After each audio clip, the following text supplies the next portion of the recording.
Chapter 579. Academic question. As she spoke, Helene's eyes moved up slightly as though she was immersed in her memories. Early on, I transported iron and coal from Mid-Sea Shear to Fainapotter. Then I shipped back tobacco, coffee, cocoa, and other native specialties back to Intis. This is a sea route that borders the shore, so it was rather safe. The competition was intense as well. In order to quickly get out of my predicament and save up money, I worked hard to raise my sequence, hoping that I could trade in the colonies. Unfortunately, just as I familiarized myself with the sea route and made some money, I chanced upon Ailment Maiden Tracy, who wasn't Vice Admiral Ailment at the time, in one of her raids during my second trip to West Balam. She only had one ship back then, but she was very powerful. My partner and I resisted with our lives, but all of that was in vain. She doesn't have the habit of killing mindlessly. All she did was snatch the goods, as well as myself. As expected of an oddity among demonesses, Klein listened in silence and used his clown powers to suppress his embarrassed emotions to expressionlessly ask, "How far did the relationship between the two of you go?" "We didn't," Helene instinctively denied. "She forced me. I didn't want to die. I could only choose to accept it. Besides, she's a woman."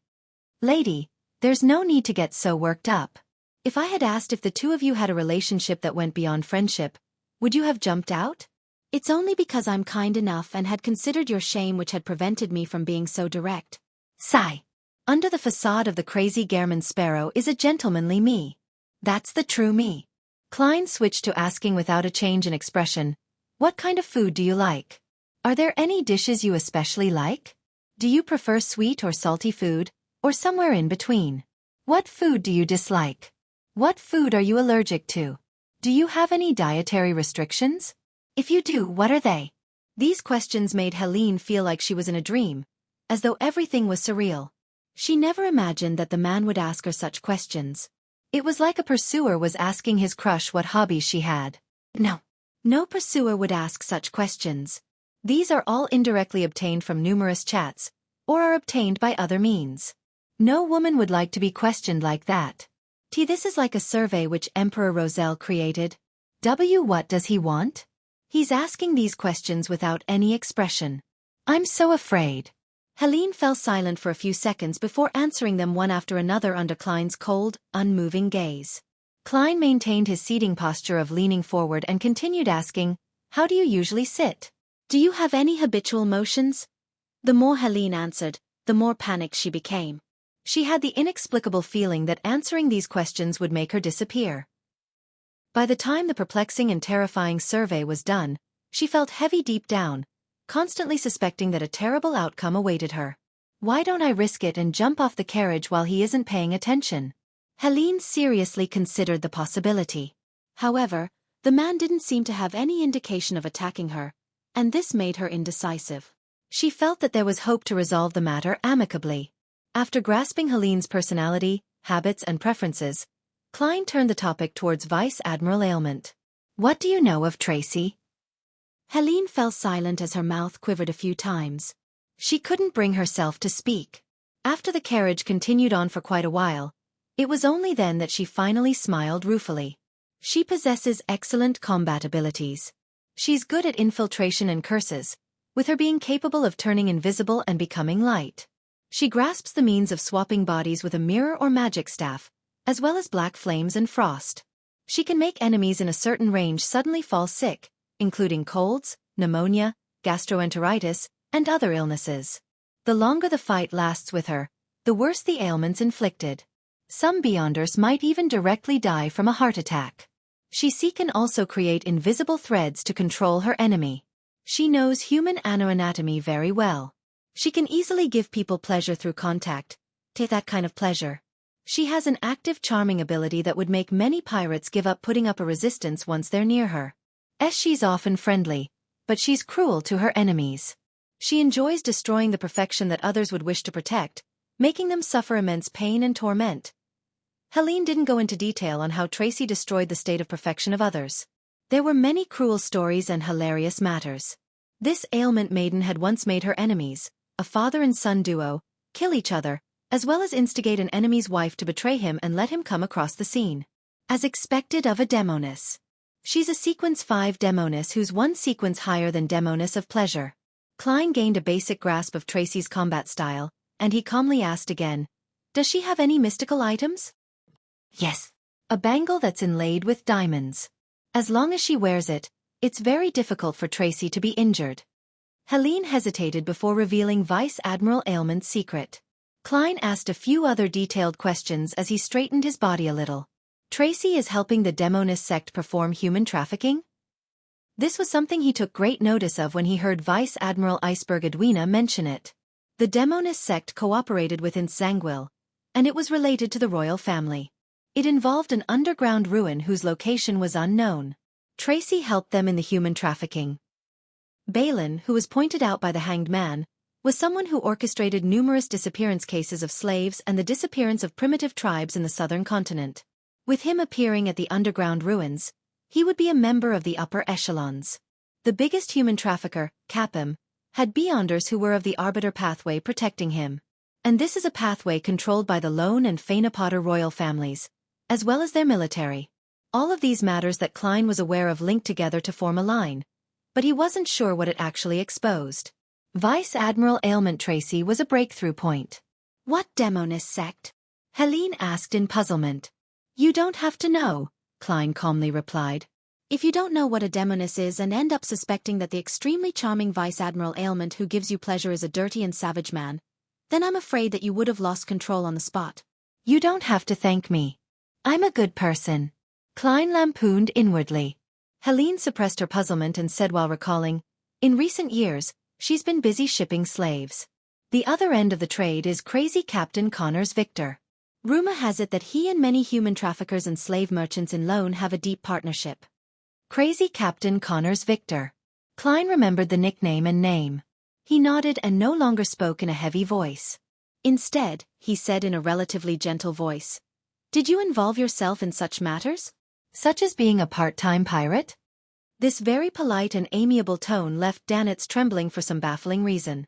He felt that Gehrman Sparrow being in such a state was much more terrifying than his cold and expressionless state. "No." Helene shook her head. "The blood of the Sauron family flows in me. I will not bring shame to my family. Besides, Tracy always said that she wouldn't let me be tainted by bloodshed and darkness. All of that would be faced by her. She must have read too many romance novels." Klein took out a gold coin and allowed it to weave between his fingers like it was dancing. He didn't keep it from Helene as he performed a divination in front of her to confirm that she wasn't lying. The result was that she was rather honest. "This is also because I didn't ask in detail about her emotional entanglements with Tracy. Otherwise, she wouldn't be that honest." Klein secretly reflected and put away the gold coin. At that moment in time, the carriage had circled around the harbor, no longer heading for the ship that Helene was meant to board.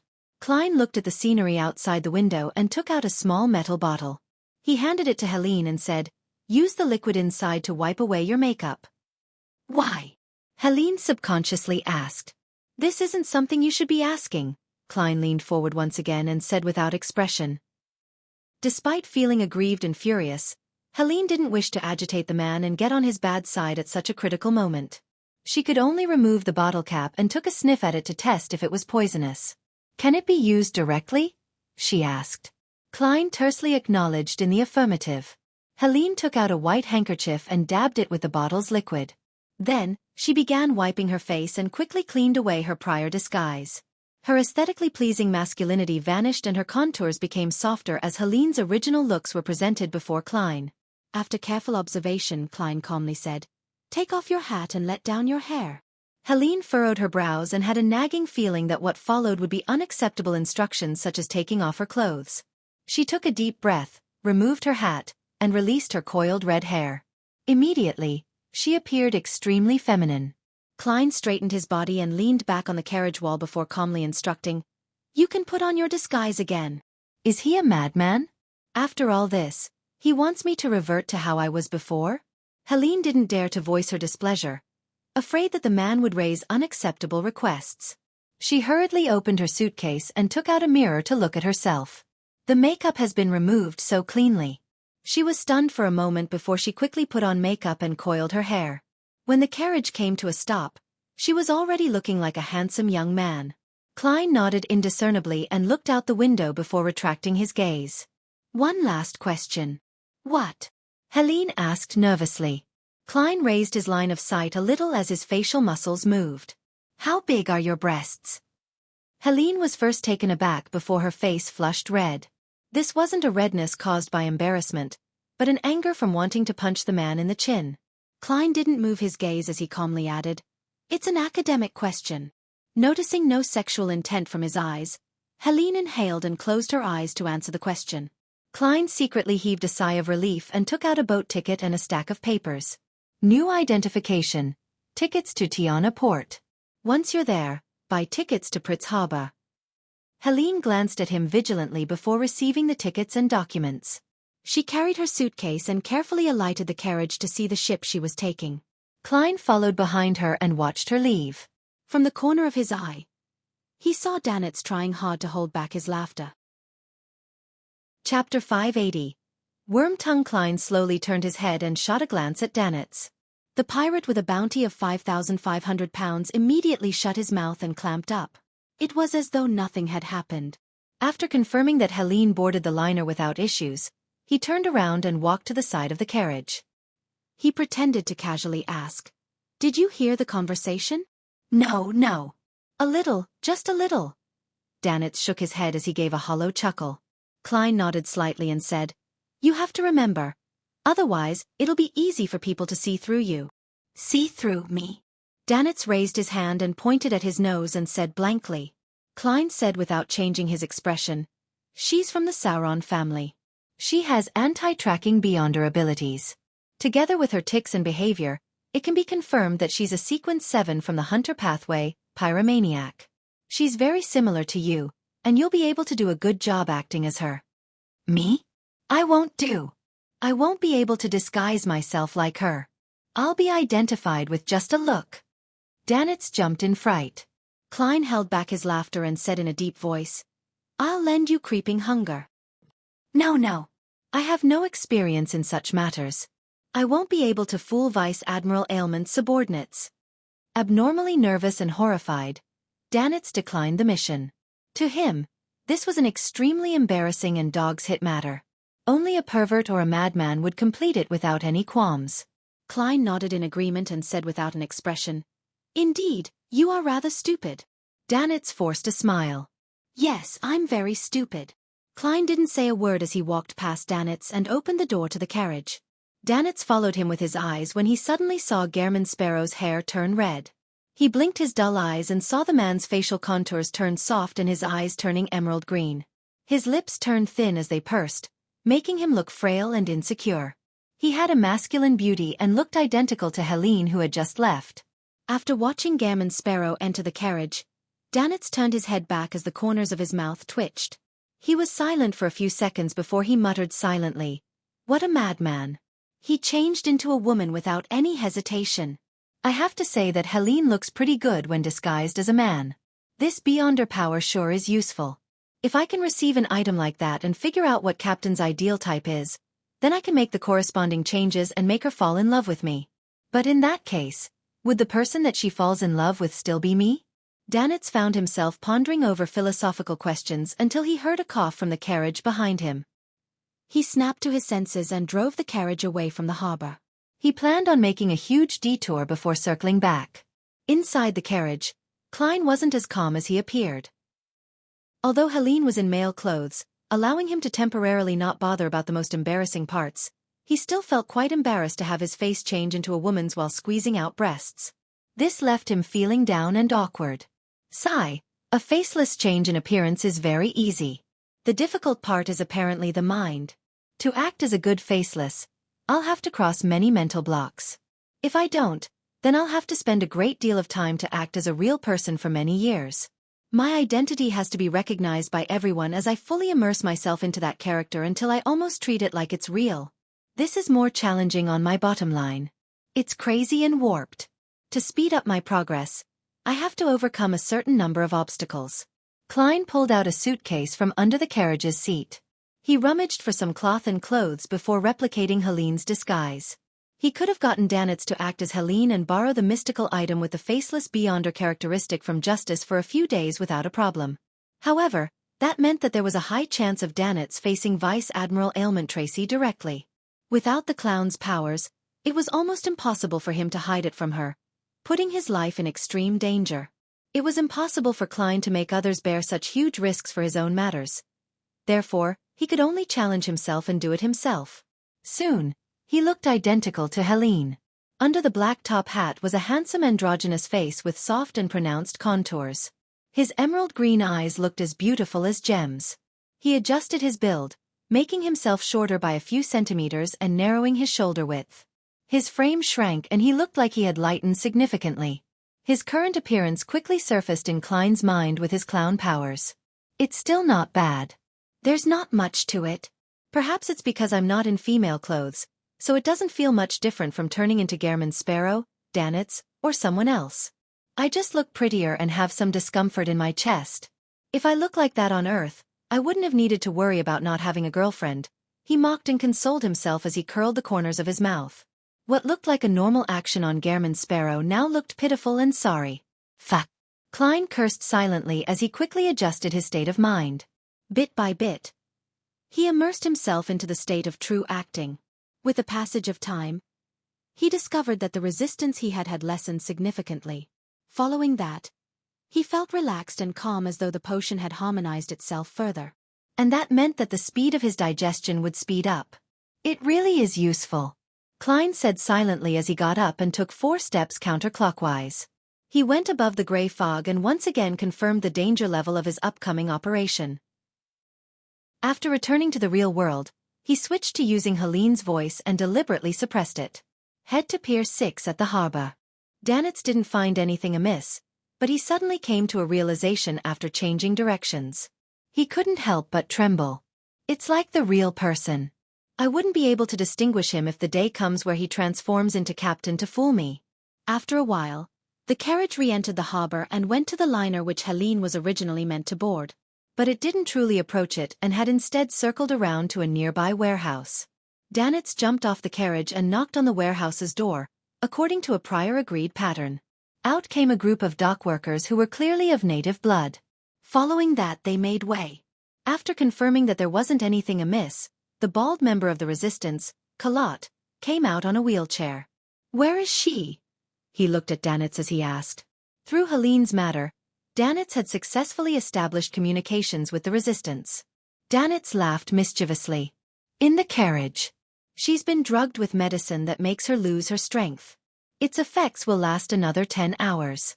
Remember, I want 70% of the 1,000-pound reward. Kalat raised his right arm and waved it. Immediately 2 thin members of the resistance got onto the carriage. Boss, it's that woman. They soon poked their heads out and said in the tone of a local gang. Take her down. Our mission is to protect her, Kalat emphasized again. Helene, who was disguised as a male, was helped down from the carriage with 2 soldiers supporting her on either side of her with his control as a clown. Klein pretended to be weak in the knees as he staggered. He was soon moved to a room among the Bayam populace. At the same time, Kalat instructed a local gang member, who believed in Sea God, to find strongman Ozil and tell him that they had found the target. He was to bring 1,000 pounds in exchange for the woman. As for Danitz, he had returned to the inn to await the news. At noon, Ozil replied saying that he couldn't be sure if the person was the real deal and had planned on sending a person over to confirm things. Kalat agreed to his request. Closer to the evening, a figure appeared outside the house. He was a man wearing pantaloons and a jacket. He was Loanese and was dressed in the style of a native. He had short brows, about half of the average person's. His brown eyes were recessed, and his face looked cut. Kalat pushed himself on a wheelchair and appeared by the door. After seeing the man, he said in a heavy voice, Mitha King, should I be honored that you actually know me? The man laughed. He was originally a captain of one of the pirate ships under Vice Admiral Hurricane Kalangos. After Vice Admiral Ailment Tracy took over the crew, he took on the role as third mate of her flagship, the Black Death. His nickname was Worm Tongue, with a bounty of 5,400 pounds. Kalat didn't reply as he wheeled himself to make way. Mither entered a nearby room after being led by a gang member. Inside, He saw Helene sitting by the bedside in a gentleman's outfit. Her eyes were darting about and glaring at him. Her teeth bit down on her lip as she looked furious and fearful while having feelings of despair and obstinacy. It's her all right. However, I can't be certain because she's wearing thick makeup. It's hard to tell what a woman really looks like once they don thick makeup. Wipe her face clean for me. Hey, why didn't you cuff her? Don't you know she's dangerous? Mithra surveyed the area and took 2 steps back in a guarded manner. She's been drugged. She doesn't have much strength and hasn't resisted. But since you asked, Kalat lifted his chin to a resistant soldier. The soldier found a pair of cuffs and walked over. After pulling Klein's hands back, he cuffed him. Klein continued wearing mixed emotions like before, trying hard to act like he was struggling despite having a lack of strength. Then, another gang member got some water and wiped his face with a rough towel. Thankfully, most of the makeup in this era isn't waterproof. Klein began changing his face's contours as the towel covered his face. Before long, Mithra saw Helene's moist face. She looked extraordinarily frail and beautiful in this state. Her emerald green eyes shot out with intense hatred and a look of perplexity. Unfortunately, she's captain's. Mithra's throat moved. As a man and a pirate, he often fantasized about Vice Admiral Ailment Tracy and red-haired Helene falling into his embrace at the same time, but of course, it was only his imagination. The way he looks at me is disgusting. Klein nearly puked. Although he knew that it was targeted at red-haired Helene and had nothing to do with him, he couldn't help but feel goosebumps. In that instant, he got to know the real him a little deeper. He knew what things he couldn't accept at all. It really is her. Mithra turned his head and said to Kalat, "This is your reward." He threw the tiny leather bag in his hand over to him. Kalat did a brief inspection and threw it to his subordinate. He pondered for a second and said, "We still need your help." "No problem. Seek out Oziel when needed." Mithra pointed to red-haired Helene in the room and asked, "I'll take her away, right?" "Yes." Kalat made way once again. Klein didn't wish to be helped by Mithra, as he pretended to have regained some of his mobility while stumbling out. Mithra was afraid of Vice Admiral Ailment Tracy, so he could only hold her by her shoulder and lead her to the carriage parked outside. The carriage left the city and came to a private harbor. Mithra led Klein, who was disguised as red-haired Helene, onto a fishing boat which had been long prepared. Under the cover of the night, they left Byam. After about an hour, they saw a ship docked under the shadow of an island's cliff. Fluttering in the wind was a huge flag with white bones drawn on it. Black Death. Chapter 581. Both getting into character and detachment, only a single Black Death.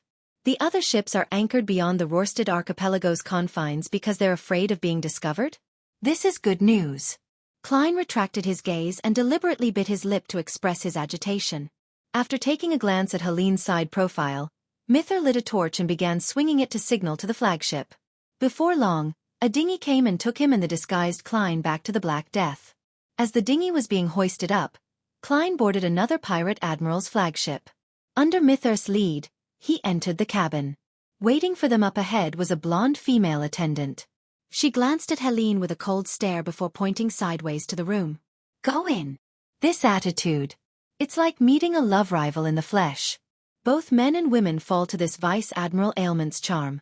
The cuffed Klein instantly increased his vigilance as he wore a heavy expression and followed the blonde female attendant into the room. He originally believed that he would immediately meet Tracy and obtain a chance to meet her in private. He was already ready to strike, but apart from a wardrobe, sofa, and full-body mirror in a cramped carpeted room, there was nothing. Could it be that Tracy has deliberately given Helene the cold shoulder to express her anger? Klein recalled the romance novels and contrived television serials he had previously watched while contemplating the reason for the ailment maiden's actions. The blonde female attendant shot a glance at Helene's male attire that lacked the androgynous beauty to it due to the lack of makeup, took 2 quick steps, opened the wardrobe, and pointed to the dresses inside. "Captain doesn't like your present attire. Change." Fuck. Klein cursed inwardly. He originally imagined that he could be granted a meeting with Vice Admiral Ailment Tracy while looking like Helene and dressed as a male. He was thankful that he didn't need to overly humiliate himself to achieve his goal, but in the end, he didn't manage to escape this outcome that he wanted to avoid. Seeing Helene standing there in a daze, the blonde female attendant glared at her. "You have 2 choices. Either you change yourself, Or I'll help you. Klein did one of red-haired Helene's habitual motions and inhaled slightly. Remove my cuffs. He turned his body sideways and gestured with his chin towards the door. And go outside. Conniving whore. The blonde female attendant cursed under her breath and used the key given to her by Mither to release Helene from her cuffs. After she left the room and closed the door, Klein walked to the wardrobe and stood there in a daze for 20 seconds. Suddenly, he closed his eyes and extended his right hand. After an unknown period of time, he came in front of the full-body mirror and saw Helene's red hair cascading down in the reflection. Her green eyes shimmered while she wore a golden-red dress. By her waist was a ribbon tied into a flower. It was pulled tight, accentuating her slender waist. Helene's beautiful face was flushed red as her lips were tightly pursed. Her expression was heavy, looking very identical to the picture from before. Klein looked at his present image and first felt somewhat embarrassed. However, he had gotten over it to a certain extent while changing. Besides, there wasn't anyone inside. Second, he gradually found a different feeling. This wasn't to say that he was gradually liking such acts. Instead, while overcoming his mental aversion, he gained some form of detachment from his self-awareness. It felt like his soul had flown out of his body, allowing him to calmly observe Helene, dressing up in female attire and adjusting her clothes through the mirror with a calm attitude. He believed this was a necessary step in his mission, and that there was nothing embarrassing or odd about this. Klein felt a baffling sense of familiarity as he tried hard to recall and compare this feeling, in a bid to fix it in place and gain an understanding of it. Soon he found the source. This was similar to him playing role-playing games. In it, he could choose a female character, carefully choosing the facial features and attire of the character, allowing the beauty to please his eyes. There was nothing kinky or embarrassing while doing this. On the one hand, he was viewing it from an angle of a god through the screen, making his attitude detached, and on the other hand, he was seriously acting and going through the plot. By combining the two perfectly and not distinguishing between them, he didn't have any aversion to it because he was playing a game. Klein suddenly opened his half-closed eyes, feeling like this was the faceless state he had been searching for. He could act as anyone, but he was still only himself. As he got into character and worked hard to act, he could detach his feelings and observe things calmly. By making comparisons, he could figure himself out and find his true self. It's both getting into character and detachment. This is the actual application of the faceless main principle. Klein suddenly felt at peace as the remnant embarrassment coexisted with his changed attitude. With a detached attitude, as though he was playing a role-playing game, he observed himself in the full-body mirror and tried hard to find any flaws. Thankfully, I got Danitz to get 2 sets of female clothing to study the way it's all put together. Otherwise, there's no way I could wear them so quickly and normally as a first-timer. It will be easy to expose any flaws. This is called professionalism. Women's clothing sure is complicated. From the perspective of a faceless, there are many flaws in Helene's facial features and contours. She might be beautiful, but it's definitely nothing I call stunning. Yes, with this state of mind, I can clearly feel the potion digesting. Klein looked at himself in the mirror as though he was looking at a character named Helene. Thump, thump, thump.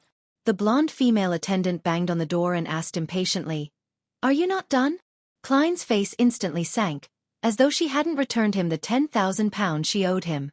He maintained this state as he walked to the door and pulled it open. The blonde female attendant shot him a glance and raised the handcuffs. "Put your hands to your back. You're now a prisoner."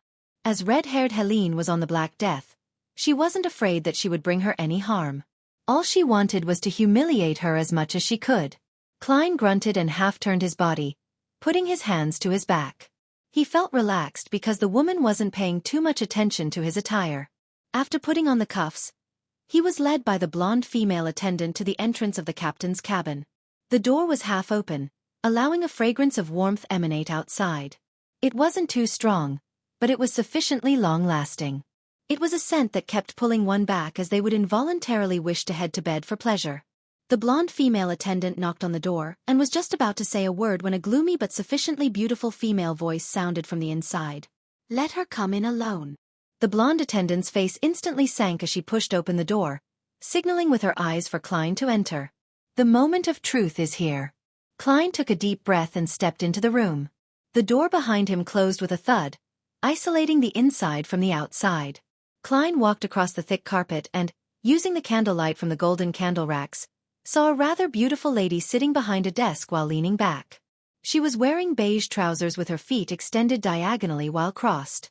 Her brows were long and straight, and her azure blue eyes were sharp and bright. She wore a white linen shirt, allowing her intimate body to faintly peek through. Raven black curled hair cascaded down to hide the critical bits, making Klein instantly feel uncomfortable. Upon seeing red-haired Helene enter, Vice Admiral Ailment Tracy raised her left hand and asked with an ambiguous smile, "Tell me, how should I punish you?" She held a black leather whip in her hand. "Ma'am, there's always room for discussion." Klein lampooned to resist his discomfort. His eyes first moved upwards before leveling towards her. He said without a hint of emotion, "Returning to this place is already the greatest punishment. Anything else is just a bonus." "You're as stubborn as usual, yet always so indecisive." Tracy stood up. She was tall and slender, and under the illumination of the candlelight, her figure's shadows danced with extreme charm. She held back her smile and walked towards red-haired Helene, with a leather whip in her left hand. She didn't have an ounce of doubt. During this process, Klein noticed that she wore a bangle with inlaid diamonds on her right wrist. The mystical item described by Helene? It can reduce most forms of damage? Klein, who had originally planned to take action the moment the gap between them narrowed, held back his urge. "Oh, they cuffed you. That's nice." "We haven't played such a game before," Tracy said with a smile, but her azure blue eyes seemed to be a stormy ocean that was gathering strength. "Ma'am, your lines are quite terrible." Klein pursed his lips tightly and didn't say a word. Tracy came in front of him and raised her right hand to slide down his cheek. "Returning is the greatest punishment?" As she spoke, her eyes turned misty, looking extremely alluring. "You usually don't seem to think so. Although you always resist in the beginning, you're often more passionate than me towards the end." Before she finished her sentence, Klein pulled out his left hand from the handcuff, and he grabbed the bangle on her wrist in a manner that was as fast as lightning. He then violently swiped it down. At the same time, that hand turned a shade of gold. Klein's green and deep eyes suddenly lit up with two bolts of lightning. This was creeping hunger. This was psychic piercing. And the ability to pull his hand out of the cuffs was a magician power. It was the bone-softening power which Klein very seldom used.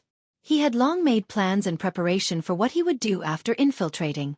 It was to find a chance to be alone with Vice Admiral Ailment Tracy, and assassinate her without holding back. Only by doing so did he have a chance of defeating a pirate admiral.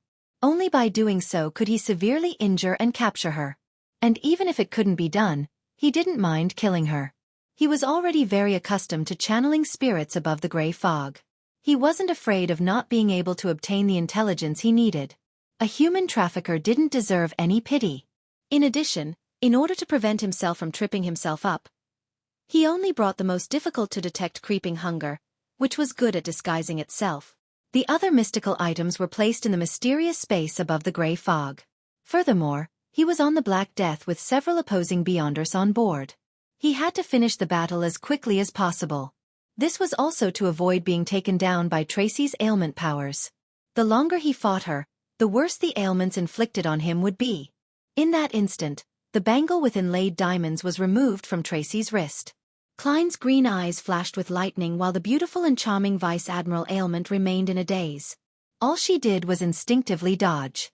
She couldn't believe that Helene would attack her, or dare believe that she possessed such reactions and abilities. Chapter 582. Provocation. Tracy saw two bolts of lightning light up in Helene's beautiful emerald-like eyes as the blinding silver occupied her entire vision.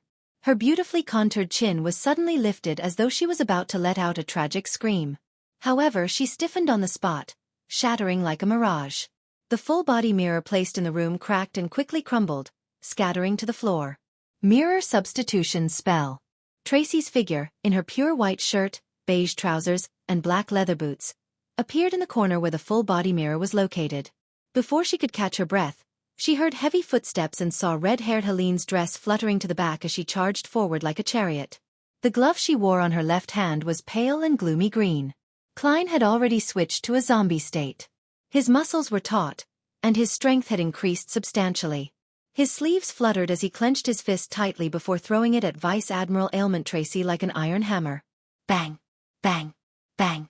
Although he continued maintaining Helene's appearance, his actions were like a ferocious beast's. He was fierce and formidable. As he bombarded Tracy with his punches and kicks, all she could do was desperately parry his attacks without having the time to use other beyonder powers. If a Demoness of Affliction's corresponding Sequence 9 wasn't Assassin, allowing her to have extraordinary combat skills and dodging capabilities, this barrage of attacks would have left her heavily injured. Bang! Bang! Bang! Klein's fist emanated a white, frosty air, causing Tracy to tremble with every time she made contact. Gradually, ice began to form on the surface of her body. This was a zombie's mastery of frost powers. Seeing her blood gradually stiffen, Tracy didn't hesitate and took the blow. Her lips turned pale as her mouth opened slightly as she let out a formless scream. Accompanied by this scream, a blue illusory halo surged out from her body. It left stacked layers of frost in its wake. In just 1 or 2 seconds, both of them found themselves in a frozen world. They were surrounded by thick and transparent ice, and there was loose frost blanketing the exterior. The two looked very close to one another, but they needed to break through the various obstructions to fight each other. A smile appeared on Tracy's gallant and brilliant face as a silent black flame ignited within her body. It quickly melted the surrounding ice as it began to launch a counterattack, allowing Ailment Maiden to grasp the advantage. At this moment in time, she saw Helene, who was often frail and indecisive, snap her fingers without an expression. A matchstick she hadn't noticed lit up as scarlet flames leaped. Instantly, it enveloped the red-haired figure's dress. Tracy's pupils constricted as her spiritual intuition gave her an extreme sense of foreboding. In the silent black flames behind her, Klein leaped out in the form of Helene. He extended both his arms and hugged Tracy, locking her arms in the process. At the same time, he opened his mouth and shouted, "Bang!" A formless air bullet shot out with might that exceeded that of a revolver. It was comparable to the latest rifle models. It passed through the void and accurately hit the back of Tracy's head. Oof! The bullet drilled through her skull, but Vice Admiral Ailment's figure suddenly contracted, turning into a broken black staff. Magic staff substitution spell. Tracy rapidly appeared diagonally across him. The buttons on her shirt dropped as she revealed a mesmerizing view of fair skin. However, what caught Klein's attention wasn't that but the blood on her palm. While Klein restrained Tracy, she had clawed behind her, ripping off a piece of fabric and injuring his thigh. At this moment, Tracy quickly opened and closed her mouth twice as illusory black flames appeared from her palms to burn the blood. This was black magic, a witch's curse. Klein couldn't help but tremble. A black flame ignited from within, from his soles to the top of his head. He was rapidly reduced to paper shreds. Just as he appeared in another corner, he felt countless invisible spider webs swirl towards him. Some were hard and attempted to bind him, while others were soft, in a bid to stimulate different parts of his body. Klein, who was a beyonder who acted extremely calm during combat, felt his heart race as his ears heated up. His body turned numb and sore, having the discomfort of a cold while having the urge to have his blood surge downwards. Compared to Madame Sharon from Tinjin City, Tracy's spiderweb was far more terrifying. Klein didn't dare to underestimate it as he immediately snapped his fingers. The snap ignited all the surrounding spiderwebs as scarlet flames extended from where they came from and surged towards Tracy like a tidal wave. Back in Tinjin, Klein already knew that the spiderwebs from a Demoness of Pleasure were weak against fire. Instantly, the middle of the room became a huge ignited web. Tracy was caught by surprise as the flames swept towards her. Humph! She exhaled as an eerie blue illusory light surged outwards and froze her within a transparent but gigantic crystal. The scarlet flame surged over and kept melting the ice, but it gradually weakened. Klein didn't pick up the diamond-inlaid bangle, because he wasn't sure what negative side effects it might have. To rashly use a mystical item without sufficient comprehension of it was highly likely to be harmful rather than beneficial. He straightened his body and opened his arms, letting his left glove be dyed in the lustrous glow of the sun. Priest of Light. At that instant Tracy, who was hiding inside the ice, felt that extremely familiar Helene wore a holy luster. In between her brows, an unprecedented tenacity surged out. She was pretty and no longer frail. Like a blooming sunflower, she was like a flower of war stained with blood. Tracy shouted with a clearly hoarse voice. "Who are you? Why don't you dare to show yourself? While wearing a dress, using my own looks would look so odd." It's more suitable to use Helene's appearance. Klein detached himself as this thought flashed through his mind. Following that, he praised the sun. A magnificent pure beam of light descended with golden flames swirling around it. It completely blanketed the ice and Tracy. As the ice rapidly melted and vanished at a discernible pace, the bright and holy light dimmed before disintegrating. The color in Tracy's face drained as she did a somersault and agilely dodged Klein's psychic piercing from his switch to the interrogator soul, letting whatever damage she received happen inside the beam of light. The light of holiness was strong against the undead and corrupt, so it was only considered an ordinary sequence 5 strike on a demoness. Bang! Bang! Bang! Tracy did multiple somersaults and dodged Klein's air bullets, leaving holes in the carpet. As she rolled, her figure vanished from her enemy's sight. A demoness invisibility. Klein bent his back slightly as he was on high guard. He then used his spiritual perception and his sense of danger as a clown to seek out Tracy's location. However, he was unable to find her in that short amount of time. Furthermore, his forehead was heating up and his lungs were burning. His throat hurt and itched. He nearly couldn't keep himself from coughing any longer. No, I can't let this drag out any longer. Klein's thoughts raced as he suddenly laughed deeply.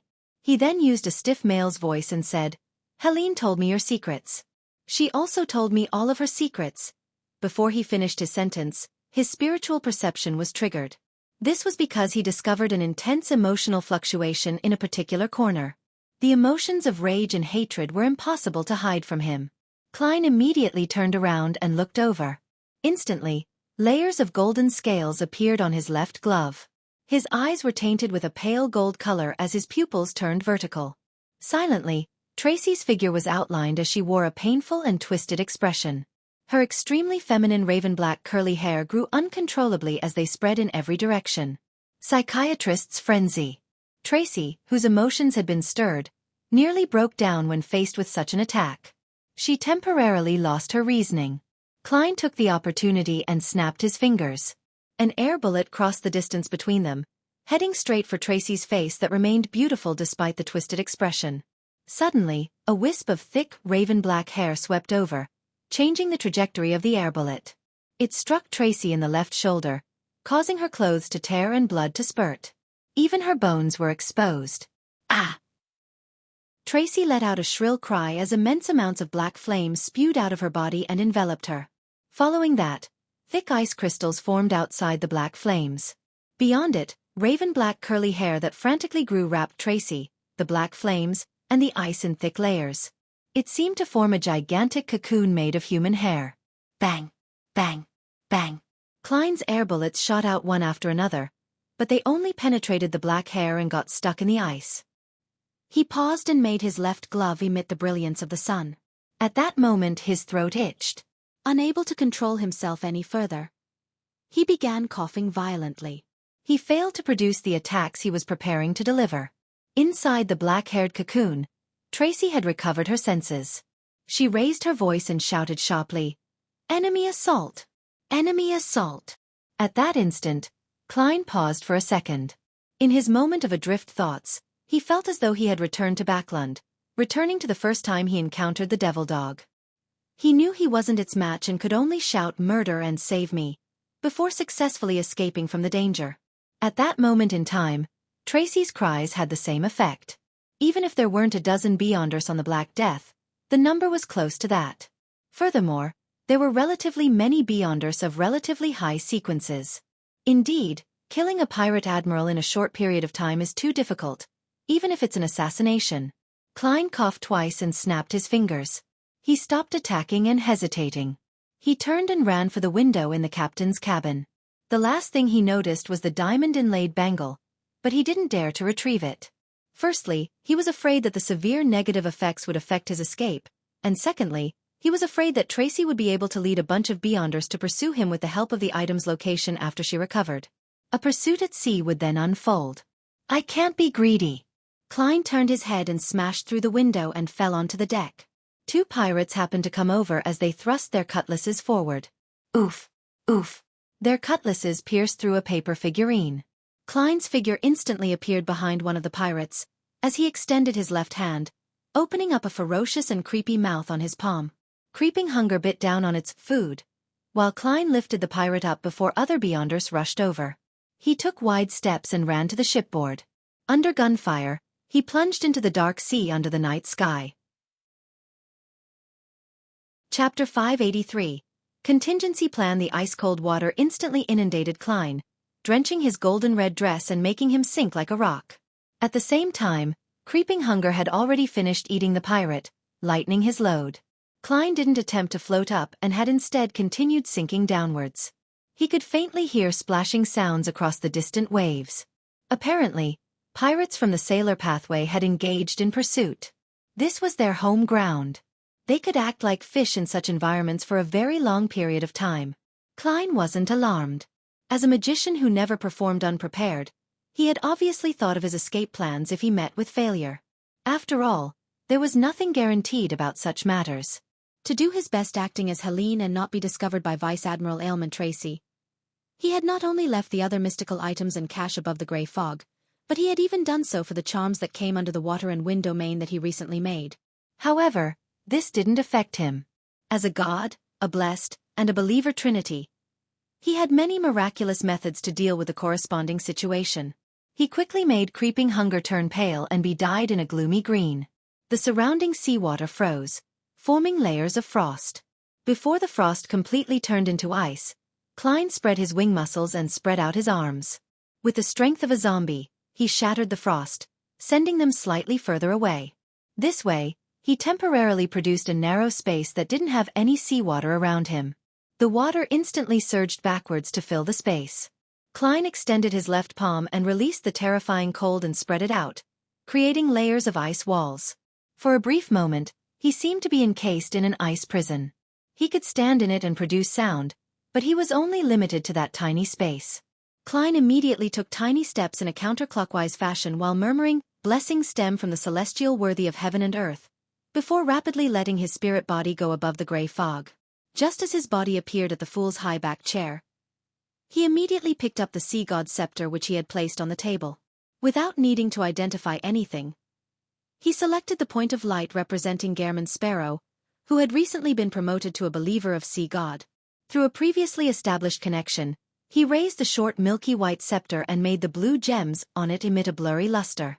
He replied to his believer, and augmented himself with all sorts of spells, including but not limited to underwater breathing, freedom of movement, and pressure resistance. Finally, he used a paper angel to interfere with any divination. He then ordered the nearby undersea creatures to help protect Gehrman Sparrow's escape. After doing all of this, Klein didn't delay and had immediately returned to the real world and gained control of his body. At that moment, the seawater's pressure had crushed the constantly melting ice wall and had retaken that independent space. However, Klein could already breathe easily and swim rapidly. Through the rippling but crystalline water, he saw fishes swimming towards him. A dark shadow rose up from beneath his feet as an unknown behemoth rapidly rose. It was a strange brownish-red creature that looked like a squid. It was so massive that its tentacles were enough to bind an entire ship. It spewed black ink and instantly dyed the surrounding sea black. The few sailor pathway beyonders who were pursuing Klein instantly saw black as their bodies turned numb. Unclear of what was happening, they immediately floated to the surface and dealt with the abnormalities in their bodies. By the time they dived down again to find the enemy, they had already lost track of Klein. At this moment, Klein was swimming at the bottom of the sea with great satisfaction. He even had the time to divert his attention to recall his failed operation and reflect on what he had done. I had sufficient preparations to act as Helene. Even Tracy, who had shared numerous nights with her on the same bed, couldn't instantly see through me. It accelerated the digestion of the potion. During this process, I still had to overcome my aversion and find a way to both get into character and be detached. This was extremely helpful to the digestion of the potion. I basically did the best I could for the battle. It can be considered a prepared performance, but I underestimated the strength of a Sequence 5 Demoness of Affliction and the experience of someone who inched her way to becoming Vice Admiral Ailment. Even though she lost her mystical item in the beginning, just my present strength and my mystical item weren't enough to kill her quickly, unless I had used the Sea God's Scepter. But this is around the Rorstad Archipelago. Through today's battle, I can clearly tell that I lack a mystical item with powerful offensive abilities. Facing the reality of a failed mission, Klein was no doubt somewhat disappointed. However, he wasn't depressed, because this wasn't the end of this matter. He planned on writing to Mr. Azek to see if he was interested in the ancient chronicles related to death, and if he had the time to pay a visit. Before Klein left the captain's cabin, he had snapped his fingers to ignite the male clothing he had left in the changing room, as well as any hair or skin he had left behind. This was to make it seem like he didn't wish to leave any traces, but it was in fact a form of concealment and deceit. What he was concealing was the hair and button he had secretly thrown into a particular room without anyone noticing after he entered the cabin. Having wiped away any traces of himself, Vice Admiral Ailment Tracy would mistakenly believe that the assassin was afraid of exposing himself because of the fear of suffering a remote curse. Then, it would be difficult for her to seriously get the pirates to check for any remnant items. With the hair and button, Klein could use divination to lock onto the location of the Black Death up to a certain amount of time. This way, as long as Mr. Azek was willing, he could bring him to Vice Admiral Ailment Tracy. Sigh. I originally thought I wouldn't need Mr. Azek's help. I thought I could succeed just by myself alone. Ultimately, I fell just short. Klein sighed and felt a blow to his self-esteem. This was one of the reasons why he didn't seek Mr. Azek's help in the beginning. The other reason was that he wasn't certain that Tracy was in possession of the ancient chronicles related to death. If she really didn't have it would be rather awkward to have Mr. Azek make a trip for nothing. Furthermore, he was worried that even with Mr. Azek's help, that he would still need to act as Helene to find the Black Death and Tracy. He still needed to wear her clothes and use himself as bait. That would be too embarrassing to do it in front of someone he knew. In fact, if it wasn't to obtain intelligence and solely to eliminate Vice Admiral Ailment Tracy, it would have been a lot simpler. Once I swim back to Byam and go above the gray fog, I simply need to lock onto their location and use the Sea God Scepter to create a storm. This isn't to say that a huge area of attack blast will definitely kill Tracy on the spot, but it will attract Sea King John Cotman's attention. When the time comes, the Black Death's location would be exposed to the Church of Storms. Sea King will happily take down Ailment Maiden. Klein shook his head with self-deprecating mockery. With his seer's spiritual intuition guiding him, he rapidly swam towards the shore. On the Black Death, Tracy removed her layers of defense and walked to the diamond-inlaid bangle, in her damaged blood-stained clothes. She bent down to pick it up. What a cautious attacker. I might not even be comparable to her back when I was an assassin. No him. Tracy suddenly clenched her teeth. This wasn't because she nearly died at his hands, but because he had sensed that the man had done something to Helene.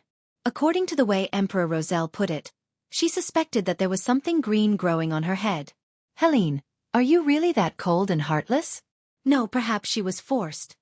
Tracy turned her head to look at the nasty wound on her left shoulder as she felt the heart-wrenching pain. If not for the strengthening of her physique brought about by the assassin and instigator sequence, with a significant enhancement in subsequent sequences, just that one blow alone could have made her lose her entire arm. She would be like those pirates who had their arms blown off by rifles. As the blood flowed and stained her vision red, Tracy got the blonde female attendant to enter and use her abilities to help her deal with her injuries while instructing the surrounding pirates who had their eyes fixated on her to search for any items the attacker had left behind. Unfortunately, the pirates informed her that all of his clothes had been automatically destroyed. This made Tracy recall the snap the enemy had made before he left. She sighed once again. How careful. Furthermore, he's not one bit greedy. If he had taken the bangle, then I wouldn't need to worry about not catching up to him. Tracy waved her hand, motioning for most of the pirates to leave, leaving behind Worm-Tongue Mither King and a few high-ranking members of the crew. Third mate, go to Byam again.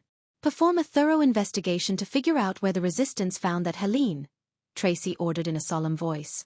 With great difficulty, Mither retracted his gaze from his captain's chest. All right. Tracy thought for a moment and added, spread this matter. Say that I'm seriously injured and will not be able to recover any time soon. Also, first mate, immediately set sail. Don't stay here any longer. As she issued orders, silence was quickly restored around Tracy. Only at this point did she have the time to figure out which faction the attacker came from, why he would attack her, and what motives he had. Unfortunately, the more Tracy thought, the more puzzled she became. She had no idea what the truth was. Although she had many enemies, none of them possessed similar powers.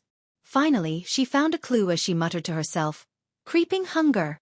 In the middle of the night, in a private harbor on Blue Mountain Island. Standing by the receding and advancing waves was a female figure. She was none other than Klein, who was still disguised as Helene. He circled under the water and quickly came onto shore. He infiltrated the house of a nearby fisherman and got some tattered clothes to change into before changing back into Gairman Sparrow. Leaving behind the rather expensive dress as compensation, Klein rapidly left the private harbor and returned to the city of Generosity, Byam, before daybreak. He wasn't in a rush to meet up with Danitz. Instead, he found a random motel to stay in. He used a ritual and brought back Azek's copper whistle, other mystical items, and cash back to the real world. After confirming that he could divine the location of the Black Death, he blew the copper whistle. Chapter 584. Scapegoat. After lowering the copper whistle, Klein had already activated his spirit vision. He saw illusory white bones being weakly thrown up from the ground as they slowly formed a gigantic figure. If the past scenes were like a fountain in a fantasy setting, then this was more like the flow from an ordinary reverse tap. The corners of Klein's mouth moved indiscernibly as he pretended as though he hadn't noticed anything amiss. After a few seconds, the skeleton messenger finally took form. Its nearly 4 meters body tore through the ceiling once again as the pitch-black flames in its eye sockets burned silently. Klein folded the letter he had finished writing and threw it up. He described in detail the tycoon, Jimmy Necker, in the letter. He mentioned the connections between the death chronicles found in the southern continent's Balam Empire's mausoleum, as well as the connection the item had with Vice Admiral Hurricane Kalangos and Vice Admiral Ailment Tracy. He also mentioned how he had successfully sneaked in, and although his assassination had failed, he had left behind something that could be used to determine the location of the Black Death. Of course, he didn't go into detail how he sneaked in. He had only roughly recounted Vice Admiral Ailment Tracy's combat techniques and style. After the messenger caught the letter with a swipe that could send an adult human flying, Klein coughed and cleared his throat. I already have a messenger. The pitch-black flames in the skeleton messenger's sockets clearly flickered before its body collapsed like a waterfall before drilling into the parquet. You don't have to be afraid of becoming my messenger anymore, right? Am I that detestable to your kind? Yes. These messengers from the underworld probably can't bear to leave Mr. Azek. After all, that's a direct descendant of death. There might not even be any skip in the generational line. You want to cozy up with someone powerful. I get it. Klein was just about to pack up and check out when his nose itched suddenly and sneezed. Achoo! Achoo! Cough! Cough! Cough! Mucus flowed out as he coughed. His forehead slowly but decisively began burning with heat. Oh no! Vice Admiral Ailment's ailment is still lingering in my body. And I confronted a 10 degrees Celsius cold wind in order to return to Byam. I really fell ill as a result. Klein used inferior tissue paper to wipe his mucus, contemplating whether to summon himself and act using a spirit body state, so that his physical body could heal by itself. After serious consideration, he believed that it was impossible. Firstly, his physical condition would clearly affect his spirit body's condition. The two were closely related in some magical manner. Secondly, if he ignored it, his physical condition would definitely worsen. I'm becoming a little dazed from the fever. Klein touched his forehead and prepared to return to the Wind of Azure Inn to meet up with Danitz. Then, he had to consider if he should head to a hospital or clinic to buy some medicine. In the Berg household in the City of Silver, Derek finally obtained the Radiant Spirit-packed tree fruit from Mam Hermit, and he successfully concocted the Solar High Priest potion. It was golden in color and had a scorching hot temperature. When Derek drank it, he felt the burning sensation in his throat. His eyes lit up suddenly as they grew brighter like there were 2 miniature suns hidden in them. His body radiated concentric ripples of pure light as his exposed skin protruded to form black patterns that were visible to the naked eye. At the same time, his body hair grew longer, as though they were changing into feathers that were swirling with golden flames. Derek knew that there would be similar changes when consuming a potion at sequence 7. He didn't panic or become flustered. He clenched his teeth and repeatedly recalled that pain of him personally killing his parents and the hope that arose from the depths of his heart after meeting Mr. Fool. Despite being on the brink of losing control, he managed to persevere through it. After a while, everything abnormal about him was restored back to normal. However, the air he exhaled was mixed with the warmth of the sun. He felt that his body had become stronger again, and he had some considerable resistance against ailments and treacherous environments. However, that wasn't the main point.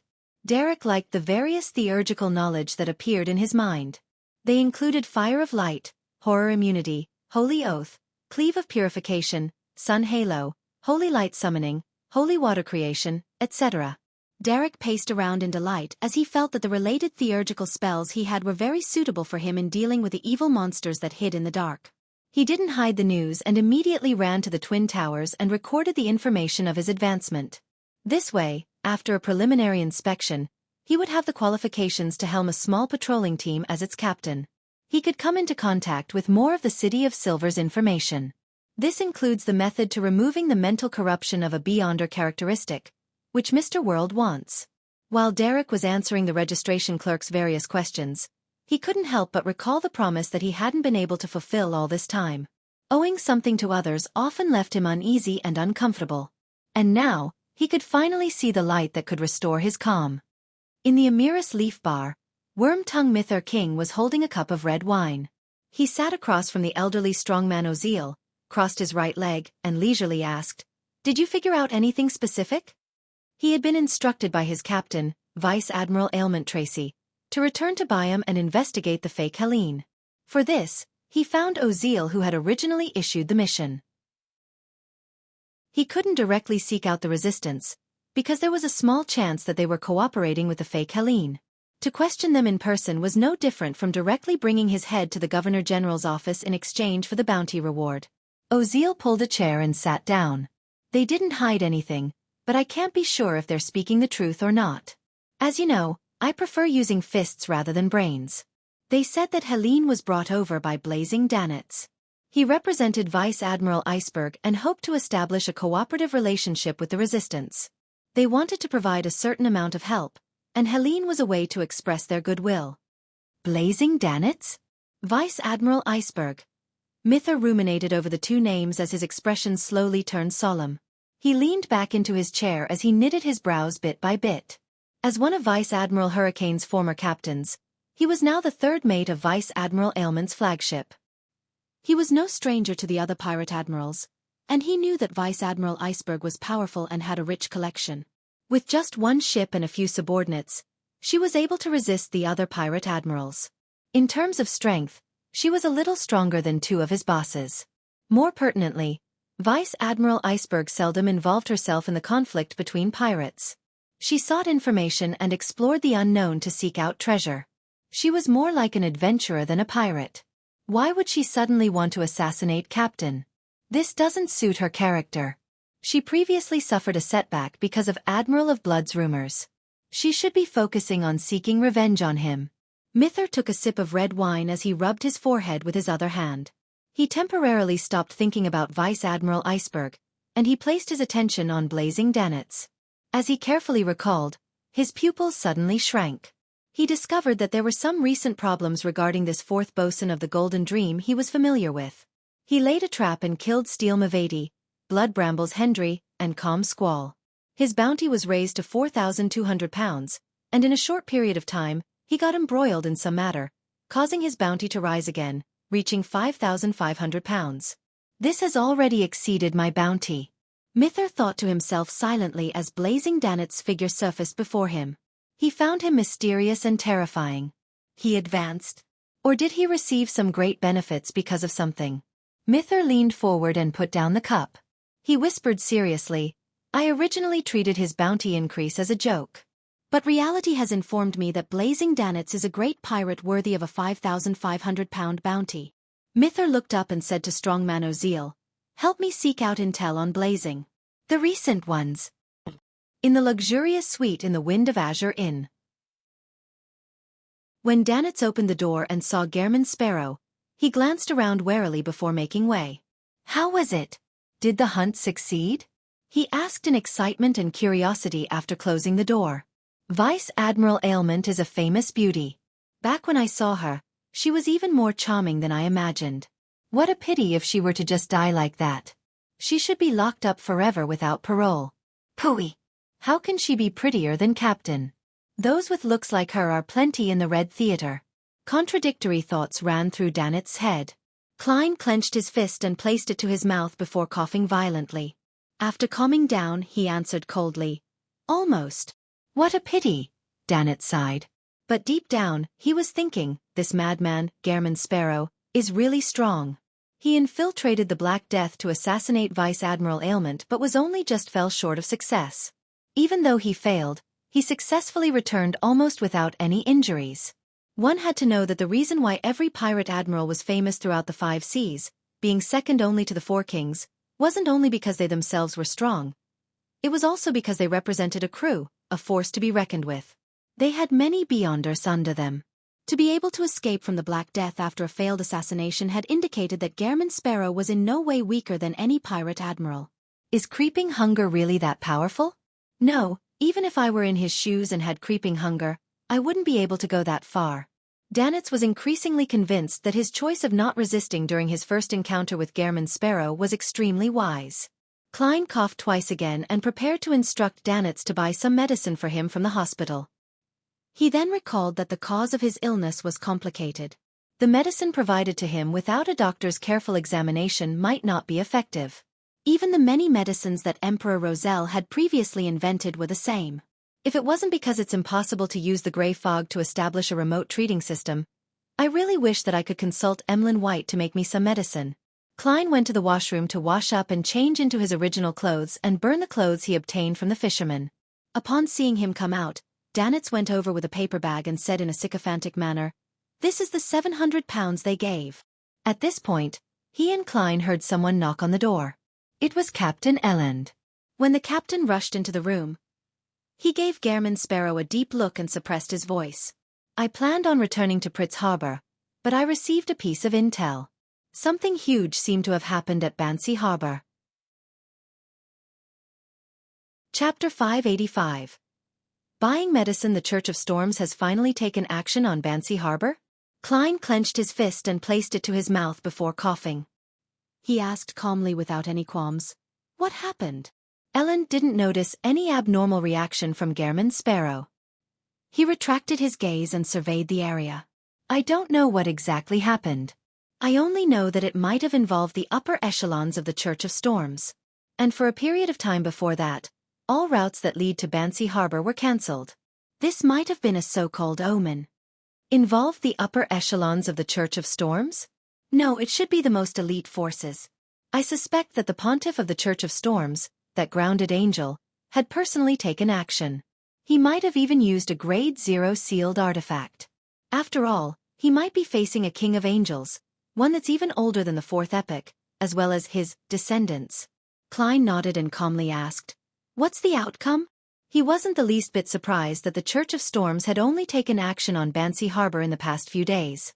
Even though the mandated punishers were known for being rash and irascible, there was still a protocol that needed to be followed for serious matters like this. For example, they needed to make a confirmation, evacuate a portion of innocent residents, or seal off the surrounding sea. All of this needed time. Elland was unable to read Gehrman Sparrow's true emotions as he sighed with a smile.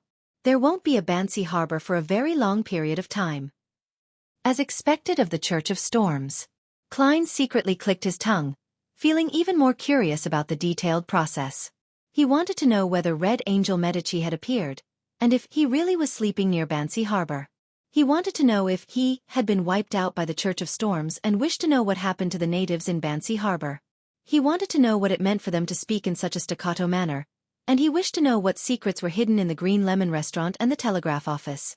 Unfortunately, with Bansi Harbor's destruction, it was difficult for him to obtain any actual answers. Perhaps the internal record of the Church of Storms would mention them, but Klein had no way of getting them. With the Hanged Man's rank, there was no way he could gain access to such confidential information.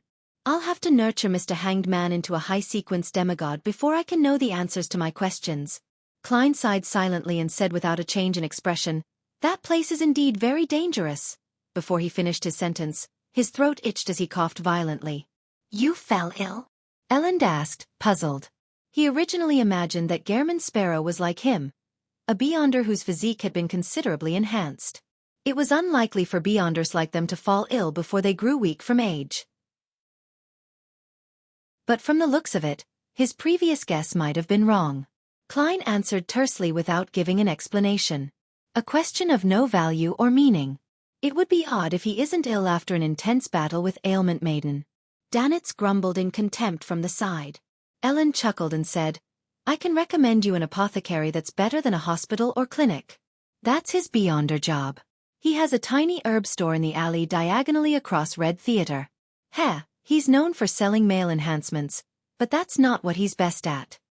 Does every apothecary develop such medicine? That's right.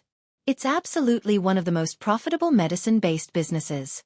It's only odd not to do it if they're capable of doing it. Klein nodded slightly in response. Why haven't I heard of him? Danitz asked, surprised. He only came to Byam in the past few months. When was your last visit here in the City of Generosity? Elend asked with a chuckle. When I took your crappy boat. Danitz answered silently in his mind. He carefully recalled and discovered that in the past few months, apart from this period of time, he had passed by Byam once during the early days of his vacation. At other times, he was drifting out at sea in search of treasure. Otherwise, he was at other places or harbors enjoying himself, so it was true that he wasn't aware of any minor changes in the City of Generosity. I've already spent quite a few days in Byam. I've been to the Red Theater several times, but I've not heard anything about this apothecary. This can only serve to imply that his male enhancement medicines are limited in effect. Danitz bragged as he said stubbornly. Ellen smiled and didn't debate with the great pirate. Instead, he said to Gehrman Sparrow, if it's only an ordinary ailment, the apothecary will only charge a slight premium. And for you, it doesn't matter if it's expensive. What's most important is to recover your health as quickly as possible. No adventurer wishes to stay in a sick state. This implies danger and that you might become the target of someone else. It implies the increased risk of losing control. Indeed, maintaining a good state is a rather important matter for beyonders. However, the price is still very important, alright? If that apothecary were to charge £1,000, then I might as well buy medicine from the hospital. Or I can describe the situation of my illness and get that vampire, Emlyn White, to make me some medicine. Although I already have £6,000 in savings and have several beyonder characteristics, I still need to consider it. I still want to add a mystical item with lethal offensive power and seek out clues to the high-sequence potion formula. Klein mumbled inwardly. High-sequence potion formulas were impossible to put a price on in this mysterious world. Therefore, Klein only thought of buying the relevant clues. After Elend left, Klein took the £700 and gave Danitz £200. Wearing his hat and holding his cane, he coughed and wiped his snot before stepping out the door in preparation to take a carriage to the vicinity of the Red Theater. Danitz was very curious about the apothecary's medicine. He pasted 2 mustaches on his face, wore a cap, and followed. With Klein's guidance, he already knew that using a scarf to hide his face was an act that strongly attracted attention in Byam. He took his advice to buy some fake mustaches. In the alley diagonally across the Red Theater, the moment Klein entered, he saw a man furtively come out of a nameless herb store. The moment the man saw someone, he hurriedly lowered his head and rushed off. Don't worry. We won't be guessing what medicine you're buying. Klein coughed twice again, increased his pace, and walked into the dark herb store. He scanned the area and was surprised because the boss was someone he knew. The boss was wearing a black robe that resembled a village witch doctor. He was in his 30s, with black hair and brown eyes. His face was round and his body chubby. He was none other than the chubby apothecary, who often liked to use sarcasm at the gathering held by old Mr. Eye of Wisdom in Backlund. Klein had once recognized him at a circus. He stopped showing up at old Mr. Eye of Wisdom's Beyonder gathering because he left Backlund. Klein coughed and took 2 steps forward. Make some medicine for me. On the chubby apothecary's shoulder stood a round-eyed owl. The man and the bird looked up at the same time at Klein. After a brief examination, the chubby apothecary revealed a warm smile. Friend, it's cold outside. Don't do those deeds out in the open, although it's true that it can be rather exciting. What the hell? Klein was first stumped before he understood what he was getting at. When batting Tracy, I was influenced by her pleasure powers. Blood flowed down to my nether regions, and my desires undulated. This resulted in my body emptying out, making it faster and easier for the ailment to strike me. When escaping, The ice-cold sea was fine since I had theurgical spells protecting me. But the wind on the way back was rather cold. It worsened my sickness. In conclusion, doesn't this look like getting sick as a result of having pleasure out in the open? As expected of an apothecary. He has sharp eyes. Klein maintained a composed expression and just looked at him without answering him. All he did was wait for him to concoct the medicine. Danitz turned his head to look out the herb store as he held back his laughter with great difficulty. What dog's hit apothecary is this? He can't even distinguish the ailments released by Ailment Maiden. He thought in glee. When the chubby apothecary didn't get a response, he dully opened some cabinets, took out some common or strange herbs and insect carapaces, stuffed them into a paper bag, and handed it over. Put it all in water and cook it for half an hour. Drink the liquid that's left over. 4 soli. It's a little expensive. Klein glanced at Danitz. The latter immediately took out the money automatically. As the chubby apothecary collected the money, he bent his back and suppressed his voice to say with a chuckle, I have medicine that can make you stand out in that area. The kind that has mummy powder added. Need it? I guarantee you that you'll be satisfied. I know you might be very strong, but men always seek to be stronger. Firstly, I need to have a girlfriend. Klein coldly shook his head and rejected the chubby apothecary's recommendation. The chubby apothecary straightened his back in disappointment. He turned his gaze and sized up the two before asking, Are the both of you adventurers? Yes, Klein answered simply. The chubby apothecary rubbed his hands and said, I have a request, but you'll only be paid after completing it. How big is the reward? Klein pinched his nose. 100 pounds. The chubby apothecary shouted as his heart pained for the money. Help me find someone. His name is Roy King. He's my teacher. He got me to meet him here, but I haven't seen him after waiting for months. And I have no way of contacting him. Is there a portrait, or a photograph? Klein inquired. The chubby apothecary took out a photograph from a secret pouch by his waist and handed it over. It was of a relatively young man. His hair was neatly combed back and he wore glasses. He appeared very gentlemanly. Your teacher? Klein asked. I might believe it if you're the teacher. The chubby apothecary coughed dryly and said, He's at least 60, but he looks young. A beyonder power or a mystical item? Klein nodded in thought and began asking about the specifics. After confirming that there weren't any items he could use to divine, he took the paper bag and left the store. After he disappeared from the alley, the owl standing on the chubby apothecary's shoulder suddenly said, Dark Will, that guy might know you. Chapter 586. Farewell and goodbye. What? He knows me? The chubby apothecary, Dark Will, was alarmed as he whispered back. The owl's round eyes looked ahead and said, I noticed that he clearly paused for 2 seconds the moment he saw you when he came in. Perhaps he thinks someone like me doesn't match his image of an apothecary? The chubby apothecary retorted. The owl spread its wings and landed. Suit yourself if you wish to think so. What books have you been reading recently? The fat on the chubby apothecary's face trembled. The owl replied sternly and seriously, My reading is based on your knowledge standards such as those involving soccer. Unfortunately, the words you grasp and can teach me are limited. I have no choice but to read popular novels that have a lower requirement on one's vocabulary. Besides, they're all serialized on the newspaper. Dark Will chuckled. I'll buy a recipe cookbook later. It's called Guide to East Balambird Culinary Methods. Without waiting for the owl to answer, his expression sank and he muttered to himself. He knows me? He looks like the standard Loanese man. More than half his blood is at least Loan. I used a fake name to stay in a few cities in Loan. It's not odd to be recognized by him, but I still need to be on guard. If I don't receive any news about Old Man before March, then I have to leave this place. Having said that, he turned his head to look at the owl who was perched on his shoulder. At times, you're still rather useful. No, your eyes and your body language tells me that your real thoughts are darn it. I wanted to buy a pet that can help me beat monsters and gangsters.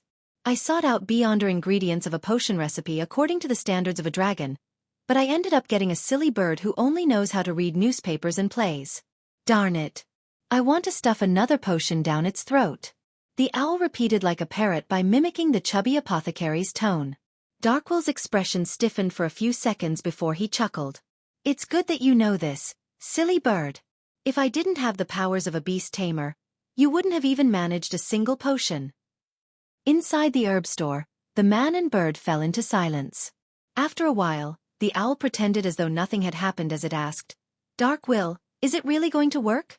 You've already entrusted this to dozens of adventurers. I'm not good at finding people, so I can only entrust it to someone else. Besides, they have to find and confirm Old Man's location before I make a payment. I don't even need to spend a single penny. The chubby apothecary sked as he said before he sighed. Old Man always calls himself a lucky person and a winner of fate. He should be fine. Will the medicine brewed from this really be effective? While returning to the Wind of Azure in via carriage, Danitz looked at the paper bag beside Klein. The things inside were black herbs, strangely shaped insect carapaces, and weirdly colored flowers. It didn't seem like anything reliable. Klein nodded. Yes. You haven't drunk it, Danitz subconsciously retorted. I trust him. Although his mouth stinks and is rather vile, he has a rather kind heart. Besides, Captain Elend believes that his medicine is sufficiently effective. As Gehrman's sparrow, Klein didn't respond to Danitz's doubts. He directly picked up the paper bag and threw it over. Without needing any spoken words, Danitz knew what he meant. He was in charge of brewing the medicine. Furthermore, he was accustomed to doing similar matters recently, so he didn't have any urges to resist. After returning to the Wind of Azure Inn, Klein got a chair to sit in while he watched Danitz light up the fireplace and prop up a pot. He then added water and the herbs into it. Leaning back, Klein felt his head feel groggy. He was very exhausted and felt like he could fall asleep at any moment. In order to wait for the medicine to finish brewing and for him to quickly resolve his illness, he forced himself to consider various problems to combat the fatigue. On careful consideration, during the battle with Vice Admiral Ailment, if I hadn't succeeded in sneaking in an attack on her and suppressing her from the very beginning, preventing her from getting into her rhythm until she eventually found a chance to force open a gap between us by turning invisible, then I might have not been her match. The two powers of invisibility and ailments are really like a bug in a game. Matched with an assassin's lethal strike, and the interference of pleasure, it really makes one unable to find and hit her or escape. One can only watch their body gradually weaken and become inflicted with all sorts of ailments. One can even get mesmerized and give up resisting. On the one hand, it's because every sequence 5 is very powerful, as expected of the sequence just before a demigod. On the other hand, it's because Creeping Hunger's various powers aren't a good match. It cannot be considered to be multifaceted without any weaknesses. Yes. The powers of a sequence 5 Nimblewright Master of the Seer Pathway is highly effective against invisibility. I can try to help the chubby apothecary find his teacher in the meantime, but without any information, with just a picture, I can only try my luck. I'll have to see when I can directly find a clue. After all, I'm not a god, and I can't find people remotely. Wait, in a certain way I am a god. I can get sea god believers to help find him. As long as that old gentleman named Roy King once visited Byam, he would have definitely encountered others and be seen by them. Most native residents secretly believe in sea god. This is what it means by a sea of people. Also, before Captain Elend leaves Byam, I should get him to introduce me to a point of contact for the military. In the future, I can get him to reimburse me for any intel. They can also check if there were any travelers named Roy King, who registered on any liners in recent months. There's another method. I've placed the radio transceiver above the gray fog for some time. I should be able to contact the magic mirror, a Rhodes, if I take it down. I was originally planning on asking for Helene's location, but I no longer need to find the red-haired lady anymore. I can switch to Roy King. Hee, for a matter which many adventurers have no clue on how to begin, I have 3 solutions. Amidst his thoughts, Klein finally held on until the medicine was successfully brewed. Looking at the bottle of blackish-green liquid that Danitz brought over, he hesitated for 2 seconds before extending his hand to receive it and placed it to his mouth. Gulp. Klein immediately felt his throat burn as his face flushed red. This made him recall his attempt at eating crazy spicy food in his previous life. Suddenly, his entire person awakened as his stuffy nose quickly cleared. Gulp. Gulp. He barely finished drinking it and felt as though he had nearly recovered from his sickness. By night time, he had fully recovered. He no longer showed any doubt towards an apothecary's abilities. No wonder the potion's name is Apothecary. Klein wore his hat and left the inn with Danitz. Under the cloak of night, they left Byam and came to a secret harbor hidden on the other end of the jungle. Tonight, the Golden Dream was providing aid to the resistance. After some coordination and hassle, Danitz used the Soulfall ritual to contact Vice Admiral Iceberg Edwina. After some time, the ship that was often scrubbed clean and had a strange main cannon, docked by the private harbor. Its gigantic sails drew 5 types of gold coins. They were the gold pound of Lone, the gold horn of Faysac, the Virl gold of Intis, the gold rizet of Fainapotter, and the Sasson gold of Lenberg. This was the flag of the Golden Dream. It was also the symbol of this pirate crew. It's still not professional enough. If it were me, I would add Porter gold from Mason, Zloty from Seeger, motif gold coins from Balam Empire, etc. Klein stood by the side with his hands in his pocket as he watched Edwina Edwards appear at the bow. At that moment, she was wearing a hunter's hat, a rider's shirt, and a black coat. She matched the image of a female pirate admiral in the minds of the resistance. She often dresses like she's a private tutor. Klein mumbled and took a few steps back, allowing Danitz to run around and busy himself. This pirate worth 5,500 pounds did the liaison, sending a batch of food and fabric to Kalat and the resistance before the transaction came to a close. Danitz secretly inhaled and came to Klein's side and forced a smile. There's nothing else, right? I can now return to the Golden Dream, right? Also, how do you plan on settling the hiring fee? That's only an excuse your captain and I used. In a particular sense, this batch of food and fabric is my payment. Klein nodded. Your captain has already paid. You can return. For real. Danitz found it unbelievable. Although Vice Admiral Iceberg Edwina wasn't far behind him, he was still afraid that Gehrman Sparrow would suddenly have a crazy fit. Klein didn't reply and turned around, walking straight towards the path that led out of the private harbor. Danitz exhaled silently and held back his excited feelings before briskly running back to the Golden Dream. Only when the Golden Dream steered far away into the night, with the private harbor that belonged to the resistance slowly shrinking in size, did he really believe that he was back on the Golden Dream. At that instant, he felt that he had experienced just too many things over the past half a month or so. It was an unprecedented level of exhilaration, as though it was an interesting dream. At this moment, a sailor came close and asked out of curiosity, "Boss, was Steel Mavady really killed by you?" Danitz immediately laughed out loud and secretly stole a glance at Captain Edwina before saying to his subordinate, "I contributed greatly to this deed. Let's talk over drinks." Above the dark sea, the Golden Dream drifted off into the distance. After returning to the Wind of Azure Inn, Klein was just about to sleep when he saw the surrounding colors turn abnormally bright. The white bed sheets turned whiter, and the brown floorboards turned more brownish yellow. The dark red curtains appeared like fresh blood. In the scene with all sorts of colors stacked upon each other, Isaac Eggers suddenly walked out from a rippling aqueous void. He was dressed in his usual shirt, bow tie, tailcoat, and a top hat. His skin was bronze in color, and he had soft facial features. How enviable! I also wish to have such powers of traveling through the spirit world. Klein silently sighed as he smiled in greeting while maintaining his appearance. Good evening, Mr. Isaac. Isaac took off his top hat and looked at the rather unfamiliar face. Without finding it strange, he chuckled. Apologies. I came in a hurry. I should have knocked on the door.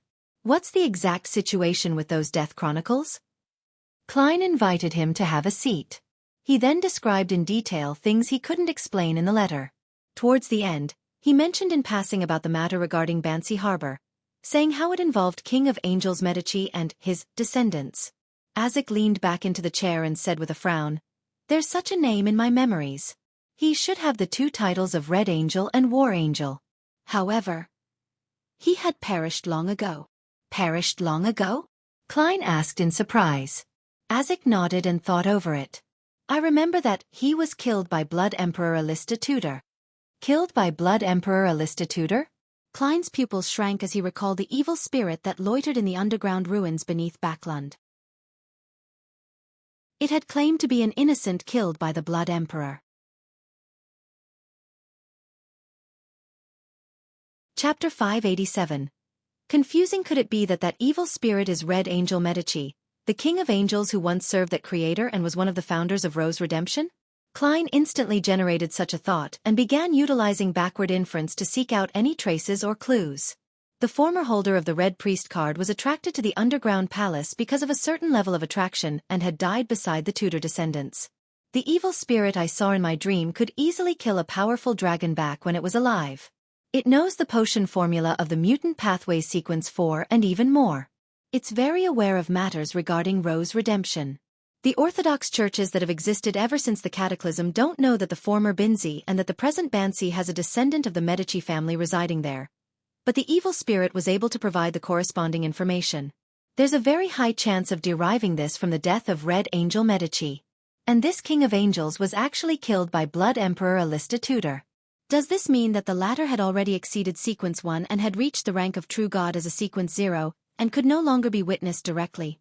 That evil spirit said so itself that in the late stages of the Fourth Epoch, Solomon Empire's Dark Emperor, Tudor Empire's Blood Emperor, and Trunsoist Empire's Night Emperor were fighting for the position of Sequence 0 until Alista Tudor went crazy.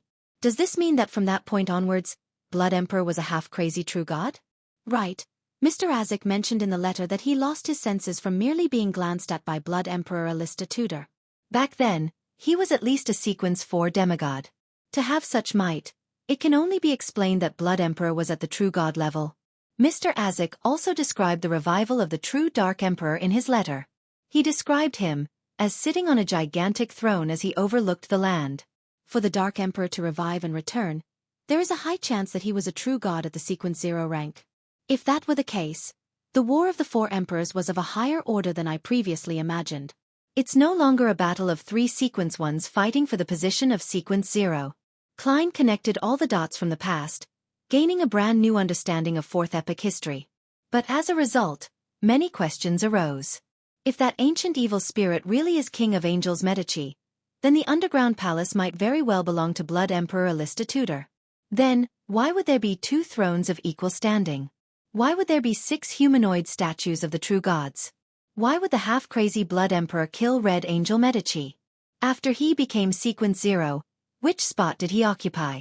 Firstly, Dark Emperor can be eliminated. It can't be Red Priest, right? Red Angel Medici was killed for its Beyonder characteristic. But Red Priest and Dark Emperor do not seem like neighboring pathways that allow exchanging. I can basically confirm that the former is paired with the Demonis pathway. Yes. Captain mentioned before that consuming the potions of other pathways might not mean death, but there's a high probability of going mad and obtaining warped but terrifying powers. This matches Blood Emperor's half-crazy trait. In his final step, as there was no hope for Dark Emperor in any neighboring pathways, he took the craziest choice and switched to another pathway that's completely unrelated, becoming half-crazy as the price? But the same problem arises. Advancing to Red Priest requires King of Angels Medici to be killed, but before advancing, Alista Tudor wouldn't have been able to complete it by himself. Unless he had more Sequence 1s helping him or other Sequence 0 true gods. Upon realizing this, the statues in the underground palace suddenly flashed past Klein's mind. The Evernight Goddess statue who used the moon as a pillow, the Earth Mother statue that hugged a baby in her bosom, the Lord of Storms statue that had lightning flashing behind him, the handsome eternal blazing sun statue, the tall and royal god of combat statue, and the god of knowledge and wisdom statue who wore a hood all cast ice-cold gazes at him from the darkness. At that instant, Klein couldn't help but tremble. However, he remembered that the 6 gods supported the Trunsoist Empire, not the Tudor Empire. The history of the Fourth Epoch becomes more harrowing and confusing the more you delve into it. Klein sighed secretly. What are you thinking about? Azek Eggers noticed his pause. Klein said in passing, I was only thinking that since Red Angel Medici had long perished at the hands of Alista Tudor, then who is the god of weather who has a following in Bansi Harbor during the recent centuries? And what's the reason for their odd behavior? With this in mind, Klein came to a pause. This was because the matter regarding Bansi Harbor was unlike what he imagined. He originally believed that Red Angel Medici was asleep there, but to his surprise, he had long perished. In that case, the secrets underlying the Green Lemon restaurant and the telegraph office became even more indecipherable. He had no way of deducing anything without any further information. The more he thought about it, the more horrified he became. Could that evil spirit have expected such an outcome when he indicated Binzi Town? That might have been a required step for him to escape the seal? Should I tell this matter to Mr. Azik and gain his opinion? Yes, I'll let Miss Magician, who's in Backland, to monitor the area and see if there's any abnormalities. If there's none, it can wait till I return to Backland and contact Miss Sharon. After seeking her opinion, I can inform Mr. Azik. After all, it's a ruin we explored together. I have to respect her opinion. If there are any abnormalities, then the matter can only be expedited due to the seriousness of the issue. Klein quickly made a decision. When Azik heard his question, he laughed. Don't think about such matters. They've definitely been buried by the Church of Storms. To forcibly seek out the reasons will only bring about extreme danger. Even at the level of an angel, there's still a chance of perishing. In the mysterious world, curiosity is often the leading cause of death. Klein recalled the matters he had experienced and heard of in the past. He switched to saying, Mr. Azik, I already have a messenger that I can call my own. Much faster than I imagined, Azik said with a smile. Klein simply explained how he changed the incantation and how he completed the summoning and ended up encountering an oddity in the spirit world. When summoning spirit world creatures, there's indeed a chance of such things happening when it's not done by someone of the corresponding job. It requires repeated trial and error before obtaining the desired result. But repeated attempts make it easy to encounter danger. Even if you add descriptions like friendly, it isn't absolutely safe. The spirit world creature which is summoned might not have any malicious intent towards you and wouldn't wish to harm you. But it doesn't mean that its very existence won't hurt you. Perhaps just the aura it has can reduce you to a pile of blood. After Azik heard about the creature whose speed surpassed imagination, the being who was easily neglected, and the creature with extremely high survivability, he laughed and warned him. After that, he asked, how did you succeed in the end? Klein said in embarrassment, I changed the final sentence to a unique being that is willing to be my messenger. Azik was taken aback for a second as he curiously looked at Klein. This description is too generic. Typically, it wouldn't succeed. Perhaps I was rather lucky. Klein cautiously described his messenger's appearance and even hid the matter of her request for a gold coin. Azik thought over it carefully and said, I do not have an impression of this spirit world creature, but since you've already signed a contract and have had it witnessed by the underworld, she likely wouldn't cause you any harm. However, before you fully understand her, try not to get her to do anything apart from sending letters. All right. Klein originally wanted to say that he had nothing he needed her for other than sending letters when he recalled his battle with Mr. A. The room fell into a brief moment of silence before Klein pulled the conversation back on track. Mr. Azik, when can we head for the Black Death? The longer the delay, the higher the chances of whatever he left on the Black Death to be cleaned up during the daily cleaning jobs. Now! Azik stood up and put on his hat. Klein was dressed properly, and just as he was trying to find an excuse to head to the washroom to divine if there would be any danger taking action tonight, Azik grabbed his shoulder and pulled him into the spirit world. Amidst the stacked colors and nearly formless figures, he heard Mr. Azik say, Let's begin. That direct? Don't you need to confirm things? Perhaps a big shot has his own way of determining the level of danger. Klein silently mumbled and held up his cane and began divining the location of the items he left behind. The cane flew automatically as it tumbled ahead. Azik followed closely behind with Klein in tow as they smoothly passed through the spirit world. Before long, the black hardwood cane paused with thick black and stacked shadows ahead of it. Through this abstract scene, Klein could vaguely identify it as something resembling the Black Death. At this moment, Azik's body came to a pause as he solemnly said, The spirits here tell me that there is danger. There is danger? Something that can make even Mr. Azik find it dangerous? Vice Admiral Ailment got help? A high-ranking member of the Demonist sect? Klein frowned suddenly. He fully believed the judgment of the big shot, since Sequence 7 of the Death Pathway was spirit medium. After advancing to the realm of demigod, being able to notice this was considered very normal. Azik half closed his eyes for 2 seconds before opening them. But the problem isn't serious. Let's enter. Problem isn't serious. That's probably the case when it's directed at you. The corners of Klein's mouth twitched as he decided to change his looks. This way, even if he was no match and had to flee pathetically, He didn't have to be afraid of someone coming to knock on his door. In an instant, Klein possessed a distinctive broad chin and cold blackish-green eyes. His hair turned brown and was tied into a bun at the back of his head like an ancient warrior. He had disguised himself as the former owner of Creeping Hunger, Vice Admiral Hurricane Kalangos. Azek gave him a glance as the surroundings suddenly seemed to plummet as all sorts of bright colors flew by. In a blink of an eye, Klein found himself in Ailment Maiden Tracy's captain's cabin again. This gallant and brilliant female pirate was wearing a different white shirt. On her left shoulder was a clear bandage while her black hair was coiled up instead of cascading down amorously. Faced with this sudden visitor, she didn't show any panic but smiled. At this moment, a gentle female's voice from a difficult-to-identify location sounded. "It's you." Chapter 588. Old Acquaintance, It's You. Upon hearing this surprised and curious female voice, Klein jumped in fright, imagining that he had been recognized by someone. He immediately composed himself because he had already changed his appearance to that of the deceased Vice Admiral Hurricane Kalangos. And inside Kalangos was the crazy adventurer, Gairman Sherlock. And inside Gairman Sparrow was the identity of the great detective, Sherlock Moriarty. And inside Sherlock Moriarty was the identity of Klein Moretti. This wasn't the end. Deep within Klein Moretti was Mr. Fool, Zhou Mingrue. There's no reason that she can directly see my true essence.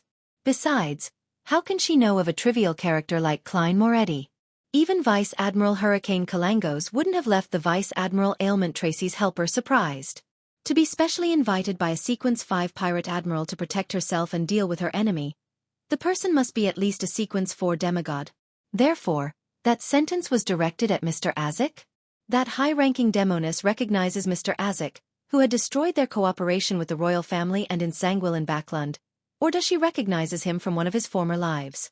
Klein quickly cleared his train of thoughts and remained guarded against Tracy and her helper's sudden attacks. He also looked through the corner of his eye to observe Mr. Azek's reaction. He wasn't too surprised that a mysterious powerhouse would appear.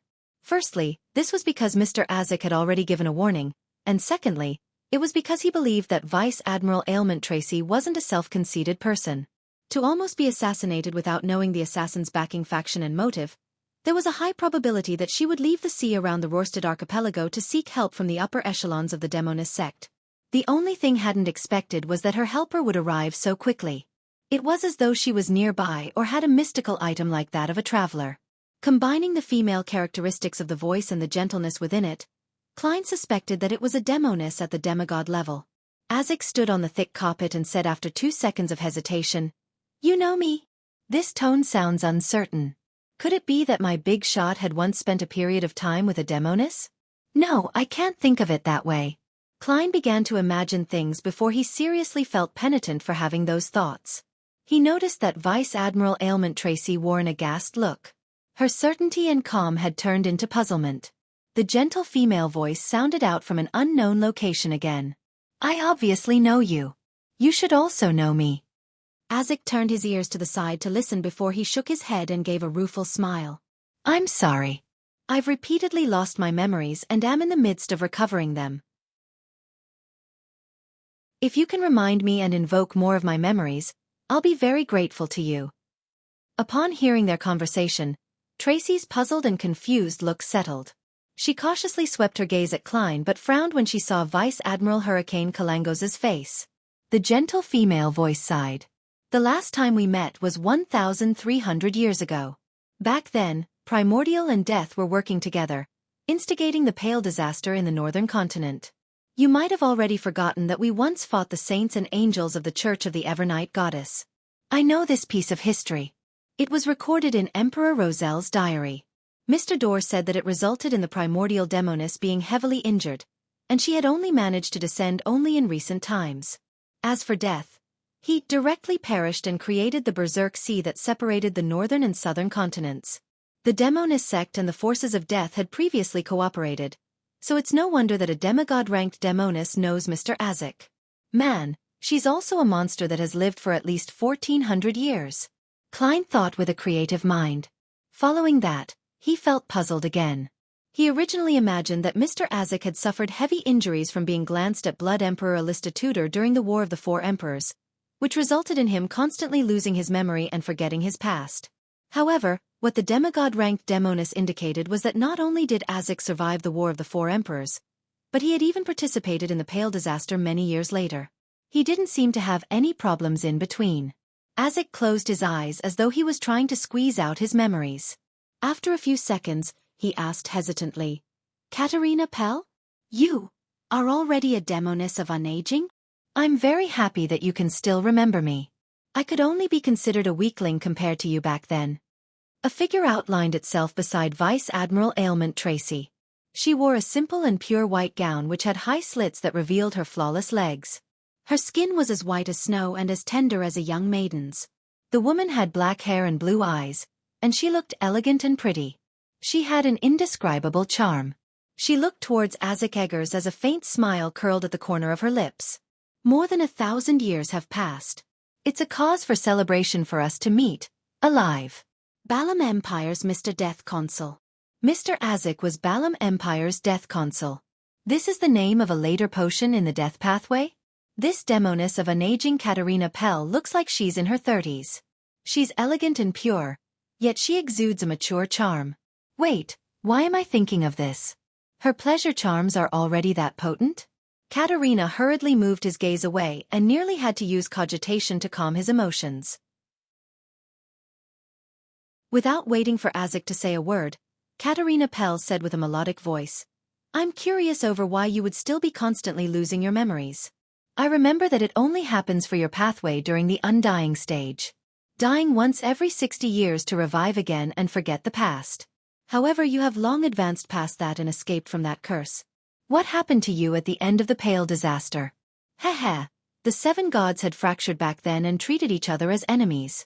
We both believed that Primordial and Death would succeed, but who knew that the proudest son and the most arrogant tyrant would bow their heads? They quickly joined forces again. If I hadn't managed to advance by chance, then I might have already perished at the end of that divine battle. I believe you should have suffered some damage which resulted in your present state. Death's perishing is itself the greatest injury for you. Azek fell silent as he wore an indistinct painful expression. I can't remember. At this moment, Klein realized that Katarina Pell looked somewhat familiar, and he suspected her of being the white-robed lady who had led Madame Sharon onto the path of a Demonis. Suddenly, Katarina's eyes turned to sweep a glance at Klein. She chuckled at Azek and said, "I believe you haven't forgotten the reason for visiting today? I'm very curious why he would assassinate Tracy. Could it be for justice?" The glance the Demonis of Unaging swept over was filled with hidden amorousness and sweet playfulness. She resembled an underage young maiden, and her facial features and bearing had magically accentuated that feeling. She didn't have the jarring feeling of a mature lady acting young at all.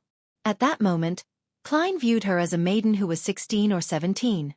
She can already perfectly present every charm a woman can bring. She has the skin, facial features, and bearing to match it. As expected of a Demonis of Unaging, Klein had already attempted to use cogitation to resist this indescribable charm. He took the initiative to look at ailment maiden Tracy. "Do you know the tycoon named Jimmy Necker?" Tracy gaped her mouth before closing it again. She replied blankly and aggrieved. "Who is he?" "You might not know him. He once collected a batch of ancient chronicles related to death. He died at the hands of Vice Admiral Hurricane Kalangos," Klein said while bearing the appearance of Vice Admiral Hurricane Kalangos. Tracy narrowed her eyes. She wore a dazed look before turning angry. "You came for those documents? It really is in your hands," Klein determined based on her tone. He answered indifferently. "That's right." Tracy inhaled slightly and said, "Where's Helene? Did you do anything to her? I know she's still alive. If something happens to her, my spiritual intuition will tell me." Klein didn't attempt to speak ambiguously as he directly answered her. "She has already returned to Intis to lead a brand new life." Tracy's expression sank. A storm raged in her eyes as the aura of a pirate admiral fully revealed itself. However, Azek casually swept his gaze over and instantly made her calm down. The corners of her lips curled up. "That batch of documents from the mausoleum of the Balam Empire's royalty is indeed in my hands. But I wasn't interested in it. I flipped through it casually before handing it to the sect. Even if you had succeeded in assassinating me, you wouldn't have received it. I didn't read it much, so even if you channeled my spirit, I wouldn't be able to reproduce it. Unfortunately, I can't bear to part with my life. Otherwise, it definitely would have been interesting to see your disappointment. Klein calmly said. No, I won't be disappointed. I can obtain the soul and characteristic of a demoness of affliction. I can graze you and subdue you. As he spoke, he raised his left palm which had creeping hunger on it. It was in the shape of a black glove. Tracy narrowed her eyes. The look in her eyes became extremely dangerous, like a provoked tiger. If not for the two high-sequence beyonders beside her, she might have already attacked. And the moment Klein finished his sentence, he noticed something amiss. I'm not acting as Gehrman's sparrow at the moment, so why am I speaking in accordance with his persona? Klein was alarmed as he suspected whether he had been too into character recently. Remember, you can only be yourself. I cannot be influenced by the character I act as, because of prolonged acting. This will cause me to become lost and result in losing control. He quickly reflected on himself and added his conclusions into the acting principles of a faceless. Noticing his brief silence, Isaac looked at Katerina Pell and said in his usual tone, "Can you copy a set of those documents for me?" "That's not a big problem." Katerina gave Tracy a glance. "Any requests?" Tracy stared at Klein and said with a clearly hoarse voice, "Tell me where Helene is." Klein withdrew his thoughts and looked at her before looking at the pure demoness of unaging, Katerina. He had already made his decision, but he couldn't help but feel hesitant. He turned to look at Mr. Isaac and discovered his warm smile. He wasn't urging him or forcing him. Klein retracted his gaze and simply said, "I refuse."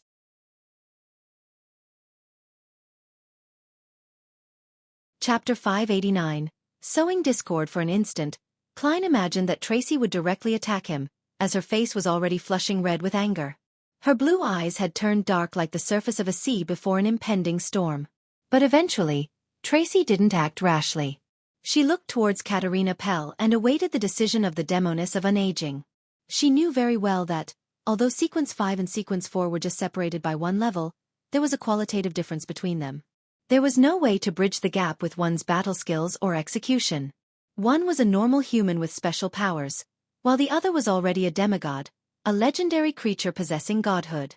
Furthermore, the two present were clearly not Sequence 4. Placed before them, Tracy felt like she was a low sequence beyonder. Katerina Pell didn't seem furious. She looked at Klein, who wore the face of Kalangos, and chuckled as her eyes moved across him. What an interesting lad.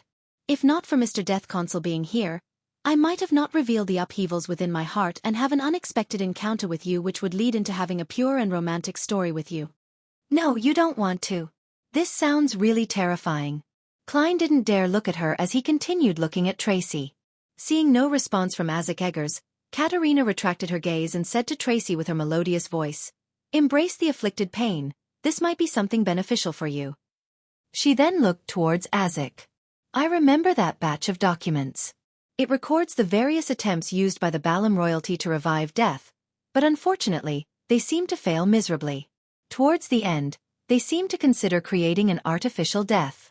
Are you still interested? An artificial death? How can death be artificial? Apart from the uniqueness and beyonder characteristics, how can there be other methods? It's not like it's something you can find on the street. Was the former Balam Empire and the present Numinous Episcopate all crazy?"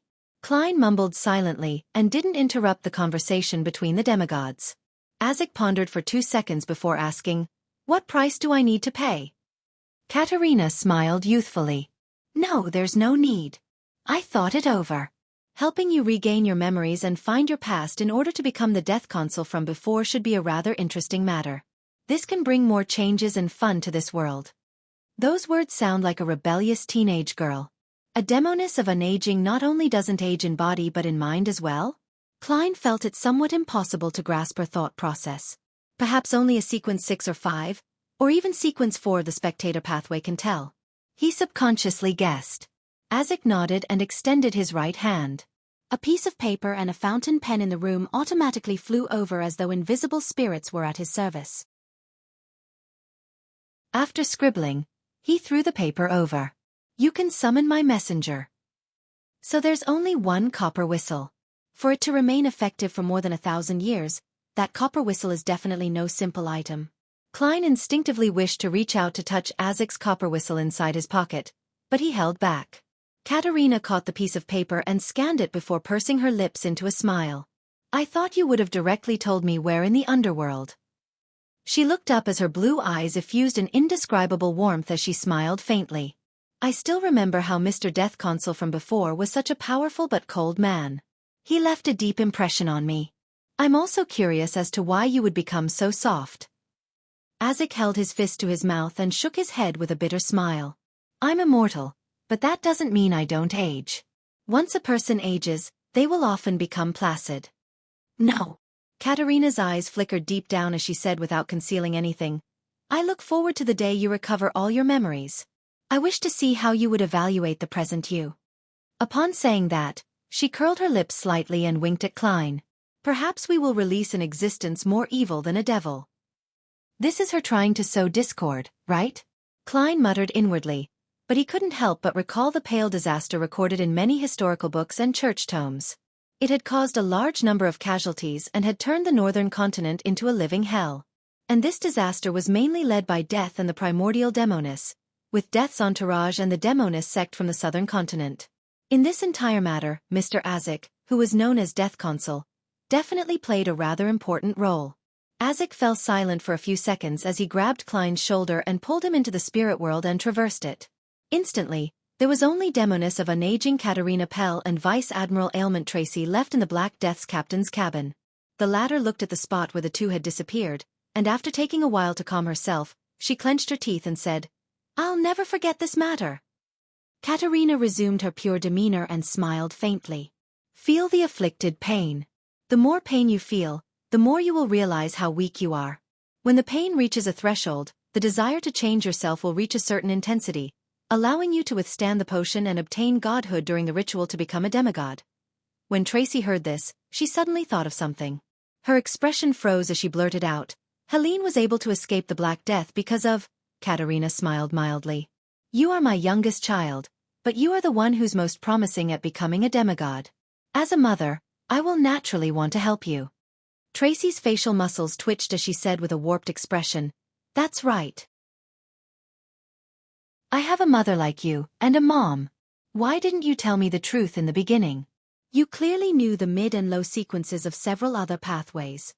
Katerina turned her body as her white gown fluttered. She said ethereally, We all need to approach the primordial. We are all her children. As she spoke, surging but silent black flames soared over the huge sailboat which was dozens of meters long. The flames covered every corner as they burned silently without injuring any of the pirates on the Black Death, as though they were clearing up any accumulated dust. The stacked colors quickly receded, and the indescribable transparent figure went far into the distance. Klein's spirituality suddenly stirred as he felt that the items he had left on the Black Death had all vanished. As expected of a Demoness of Unaging, Klein sighed. Just as he was about to say something, he felt himself plummet. He had left the spirit world with Isaac. He found themselves in a mountain valley with a river flowing. There were fertile fields with a manor and town that was built in a Loanese style. Klein looked around him and discovered that he was standing in a dark cemetery that had long been abandoned. Mr. Isaac, he shouted in puzzlement. Isaac walked to a grave with a broken tombstone that was covered in weeds. He said solemnly, After meeting Katerina Pell, I recalled some matters again. I once told you that in a particular dream, in one of my lives, I had a daughter. She had soft black hair and enjoyed sitting in a swing I made myself while requesting sweets from me. When traversing the spirit world, I suddenly sensed the call of my bloodline. Klein was infected with his emotions as he asked solemnly, Is this her? Isaac nodded and crouched down. He touched the halved tombstone as his bronze face wore a gentle, sorrowful, and confused look. This is her grave. If I recall correctly, she's been dead for 926 years. 926 years. Klein wanted to say something, but he was stopped by that extended period of time. If it wasn't for the churches compelling people to be buried in cemeteries and providing a certain degree of surveillance, it would have been hard to find this grave and tombstone, since there hadn't been any all-out wars since the Fifth Epoch. A human's life was on the order of decades, but this was 926 years. After a long moment of silence in the cemetery, Isaac got up again and grabbed Klein's shoulder. I'll send you back first. After a few minutes of traversing the spirit world, Klein saw the white bed sheets and yellowish-brown floorboards. Isaac pressed down on his hat and said in a deep voice, "I'll continue my journey while you continue on your adventures." Klein nodded. Just as he was about to say something, he saw Mr. Isaac curl his lips and smile. "Were you afraid that I would become an evil person like a demoness after fully recovering my memories?" Before Klein could reply, Isaac sighed. "I'm also very worried. But I have a greater desire for discovering myself." After saying that, the surrounding aqueous void around him rippled as he vanished from the room. For a long period of time, Klein stood in his spot, silent. He shook his head and laughed silently as he consoled himself. Perhaps when the time comes, I'll already be a powerhouse at the level of Angel. I can establish a treatment facility that treats antisocial personalities and have Miss Justice be the head doctor. Retracting his thoughts, Klein sat down and habitually reflected over his operation. I originally thought that I could graze a demoness of affliction and obtain Death's Chronicles while making further progress in the human disappearances. Who knew that the development and outcome were completely out of my expectations? I only managed to complete the initial goals.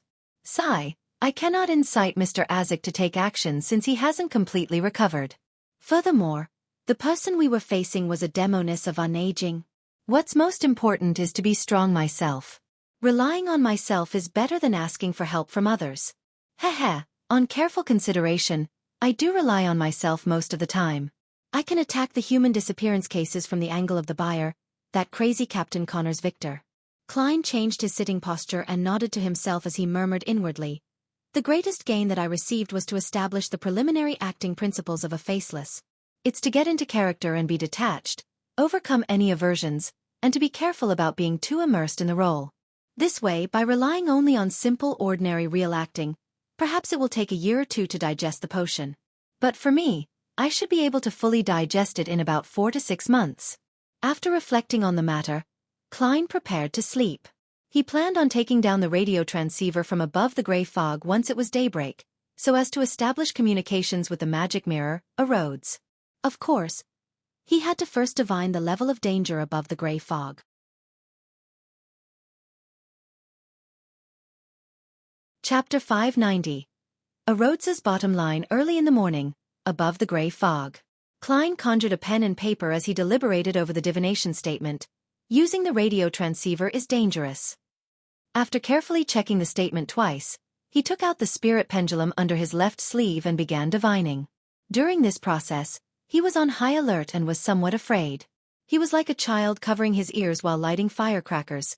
If the outcome would involve the true creator or the primordial demoness, then he would encounter danger simply from divining it. If it were any other person, they would only end up losing control or dying. However, Klein had the gray fog to shield him and prevent him from having such a tragic outcome. Hence, it was obvious that anything that happened above the gray fog was better than courting death in the real world. He was afraid that the using it repeatedly would allow the evil gods to lock onto him and personally pay him a visit. He quickly entered the state of cogitation and silently recited the divination. After chanting 7 times, he knew the answer without opening his eyes, since he was completely fine sitting there in his seat and wasn't suffering from any extreme pain. When Klein looked at the dangling topaz, he discovered that it was indeed spinning counterclockwise. Phew! Klein heaved a sigh of relief and immediately returned to the real world and began preparing a ritual to bring the radio transceiver from above the gray fog to the real world. After about half an hour, he finally heard the radio transceiver produce its clickety-clack. An illusory piece of white paper was spat out with lines of Loanese words written on it.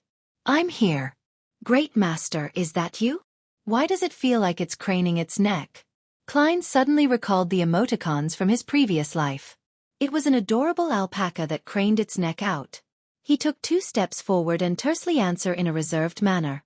Amidst clicking sounds, more illusory paper was spat out. "Your loyal and humble servant, Rhodes, at your service." Klein hid his discomfort in the depths of his heart and asked, "Rhodes, tell me, where is Roy King from the Life School of Thought?" Due to the chubby apothecary's description, he knew that the organization developed itself based on a master and apprentice system. He inferred that they grasped the 2 beyonder pathways of monster and apothecary. This matched the characteristics of the Life School of Thought. Meanwhile, Klein prepared Roy King's picture, with the intention of relying on himself rather than on others. The tapping sounds intensified as a Rhodes produced a portrait with the radio transceiver. It was none other than Roy King with his hair neatly combed back while wearing a framed pair of glasses. "Is this him?" A line of Loanese appeared behind the portrait. Klein nodded. "Yes." "It's like the AND operator back when I studied programming languages myself." Klein cleared his throat and continued asking, "Why was Roy King imprisoned in the Governor General's office?" The radio transceiver produced its clickety-clack and spat out illusory paper. Ever since the disappearance of the Snake of Mercury from the Life School of Thought, the organization fractured and encountered plenty of danger. Some even died at the hands of the Rose School of Thought. The Life School of Thought developed in a secretive manner with the master and apprentice format, but they have an elder council among the upper echelons. They harmonized the conflicts between the different internal factions. Since the fifth epoch, the Elder Council changed to a more trendy name known as the Fate Council. There are 7 counselors, and the Snake of Mercury is the president. Roy King's teacher is one of the Fate counselors and had got into trouble after the Snake of Mercury's disappearance. And before this, he had handed an important sealed artifact of the Life School of Thought to Roy King. This is the reason why Roy King was secretly captured by the lone military. The disappearance of the Snake of Mercury? Klein instantly made the connection to Willa Septon, who was hiding in Backland, as well as the other Snake of Mercury that had been pursuing him without ever showing its face. Klein suspected the other Snake of Mercury to be Angel of Fate, Ouroboros. The Life School of Thought Snake of Mercury is definitely not the one searching for Willa Septon, as he has had plenty of opportunities to contact his organization and not be missing. Perhaps it's Willa Septon or a third snake. This cannot be determined. Klein gently nodded and said to the radio transceiver, "Ask." "I'm sure you haven't asked me any other questions." "Hee, let's see what you'll ask." "I have to say, people have a little bit of masochism in them. Others are afraid of a Rhodes's questions, but it has already waved off 2 questions for me. Now, I do wish for it to formally ask me a question." Klein waited with piqued interest. Tap, tap, tap. The radio transceiver sound suddenly became somewhat solemn as the illusory piece of paper spat out with increasing difficulty. "Well, great master, what should I do to be a better loyal and humble servant?" "I've underestimated your bottom line." Klein restrained his exasperated expression as he replied in a deep voice, "Just maintain your present state." "All right." The tapping sounds became lighter again. "The aura is about to disperse. Your loyal and humble servant, a Rhodes, awaits to be at your service." Finally, a Rhodes added a drawing of a hand waving. "It's really talented." "That's right, it's not hard for a magic mirror that knows so much, to know such things." Klein watched as the radio transceiver turned silent. He took a few steps and sat by the edge of the bed, considering the matter regarding Roy King. He had no intention of infiltrating Byam's Governor General's office and rescuing Roy King under the military's tight security. This was because he didn't know the man at all, and he hadn't even seen him before. The only connection they had was through the chubby apothecary. The basement of the Church of Storms definitely has many Beyonders locked up there. But what has that got to do with me? Klein chuckled as he shook his head. In the information provided to him by a Rhodes, Klein noticed that the mystical item which Admiral of Blood Seigneur had, which made him sufficiently lucky, came from the Life School of Thought. There was a high probability that the faction backing this pirate admiral was the Rose School of Thought. They were taking advantage of the Snake of Mercury's disappearance, so they could kill members of the Life School of Thought. This also reminds me that I need to be more careful than before when dealing with pirate admirals. Vice Admiral Ailment Tracy had gotten demoness of an aging Katerina Pell without any notice. The other pirate admirals wouldn't be without their supporters. They often represent a faction, an organization. Admiral of Blood is backed by the Rose School of Thought, while Admiral of Stars is backed by the Moses Ascetic Order, as well as for our Tarot Club. The backer of Admiral Hell is likely the Numinous Episcopate and the King of the 5 Seas. As for Vice Admiral Iceberg, she's likely backed by the Church of the God of Knowledge and Wisdom. The backers for Vice Admiral Deep Sea and Vice Admiral Dusk are currently unknown, but it's definitely impossible that they relied solely on themselves to reign supreme over the seas for so many years. Now on second thought, which faction was backing Vice Admiral Hurricane Kalangos? The one that gave him creeping hunger, or the unspeakable organization that instigated him to assassinate Duke Negan? Yes, I must be careful not to expose my intention of hunting pirate admirals in the future. Furthermore, I can only make one attempt and immediately distance myself if I fail. As Klein's thoughts varied, he suddenly thought of something. The paper crane that was personally folded by that snake of Mercury, Willosepton, was still with him. You're tuning in to the Xiaofan's Wuxia Tales YouTube channel. Don't forget to subscribe and join us on this journey to catch the most captivating stories.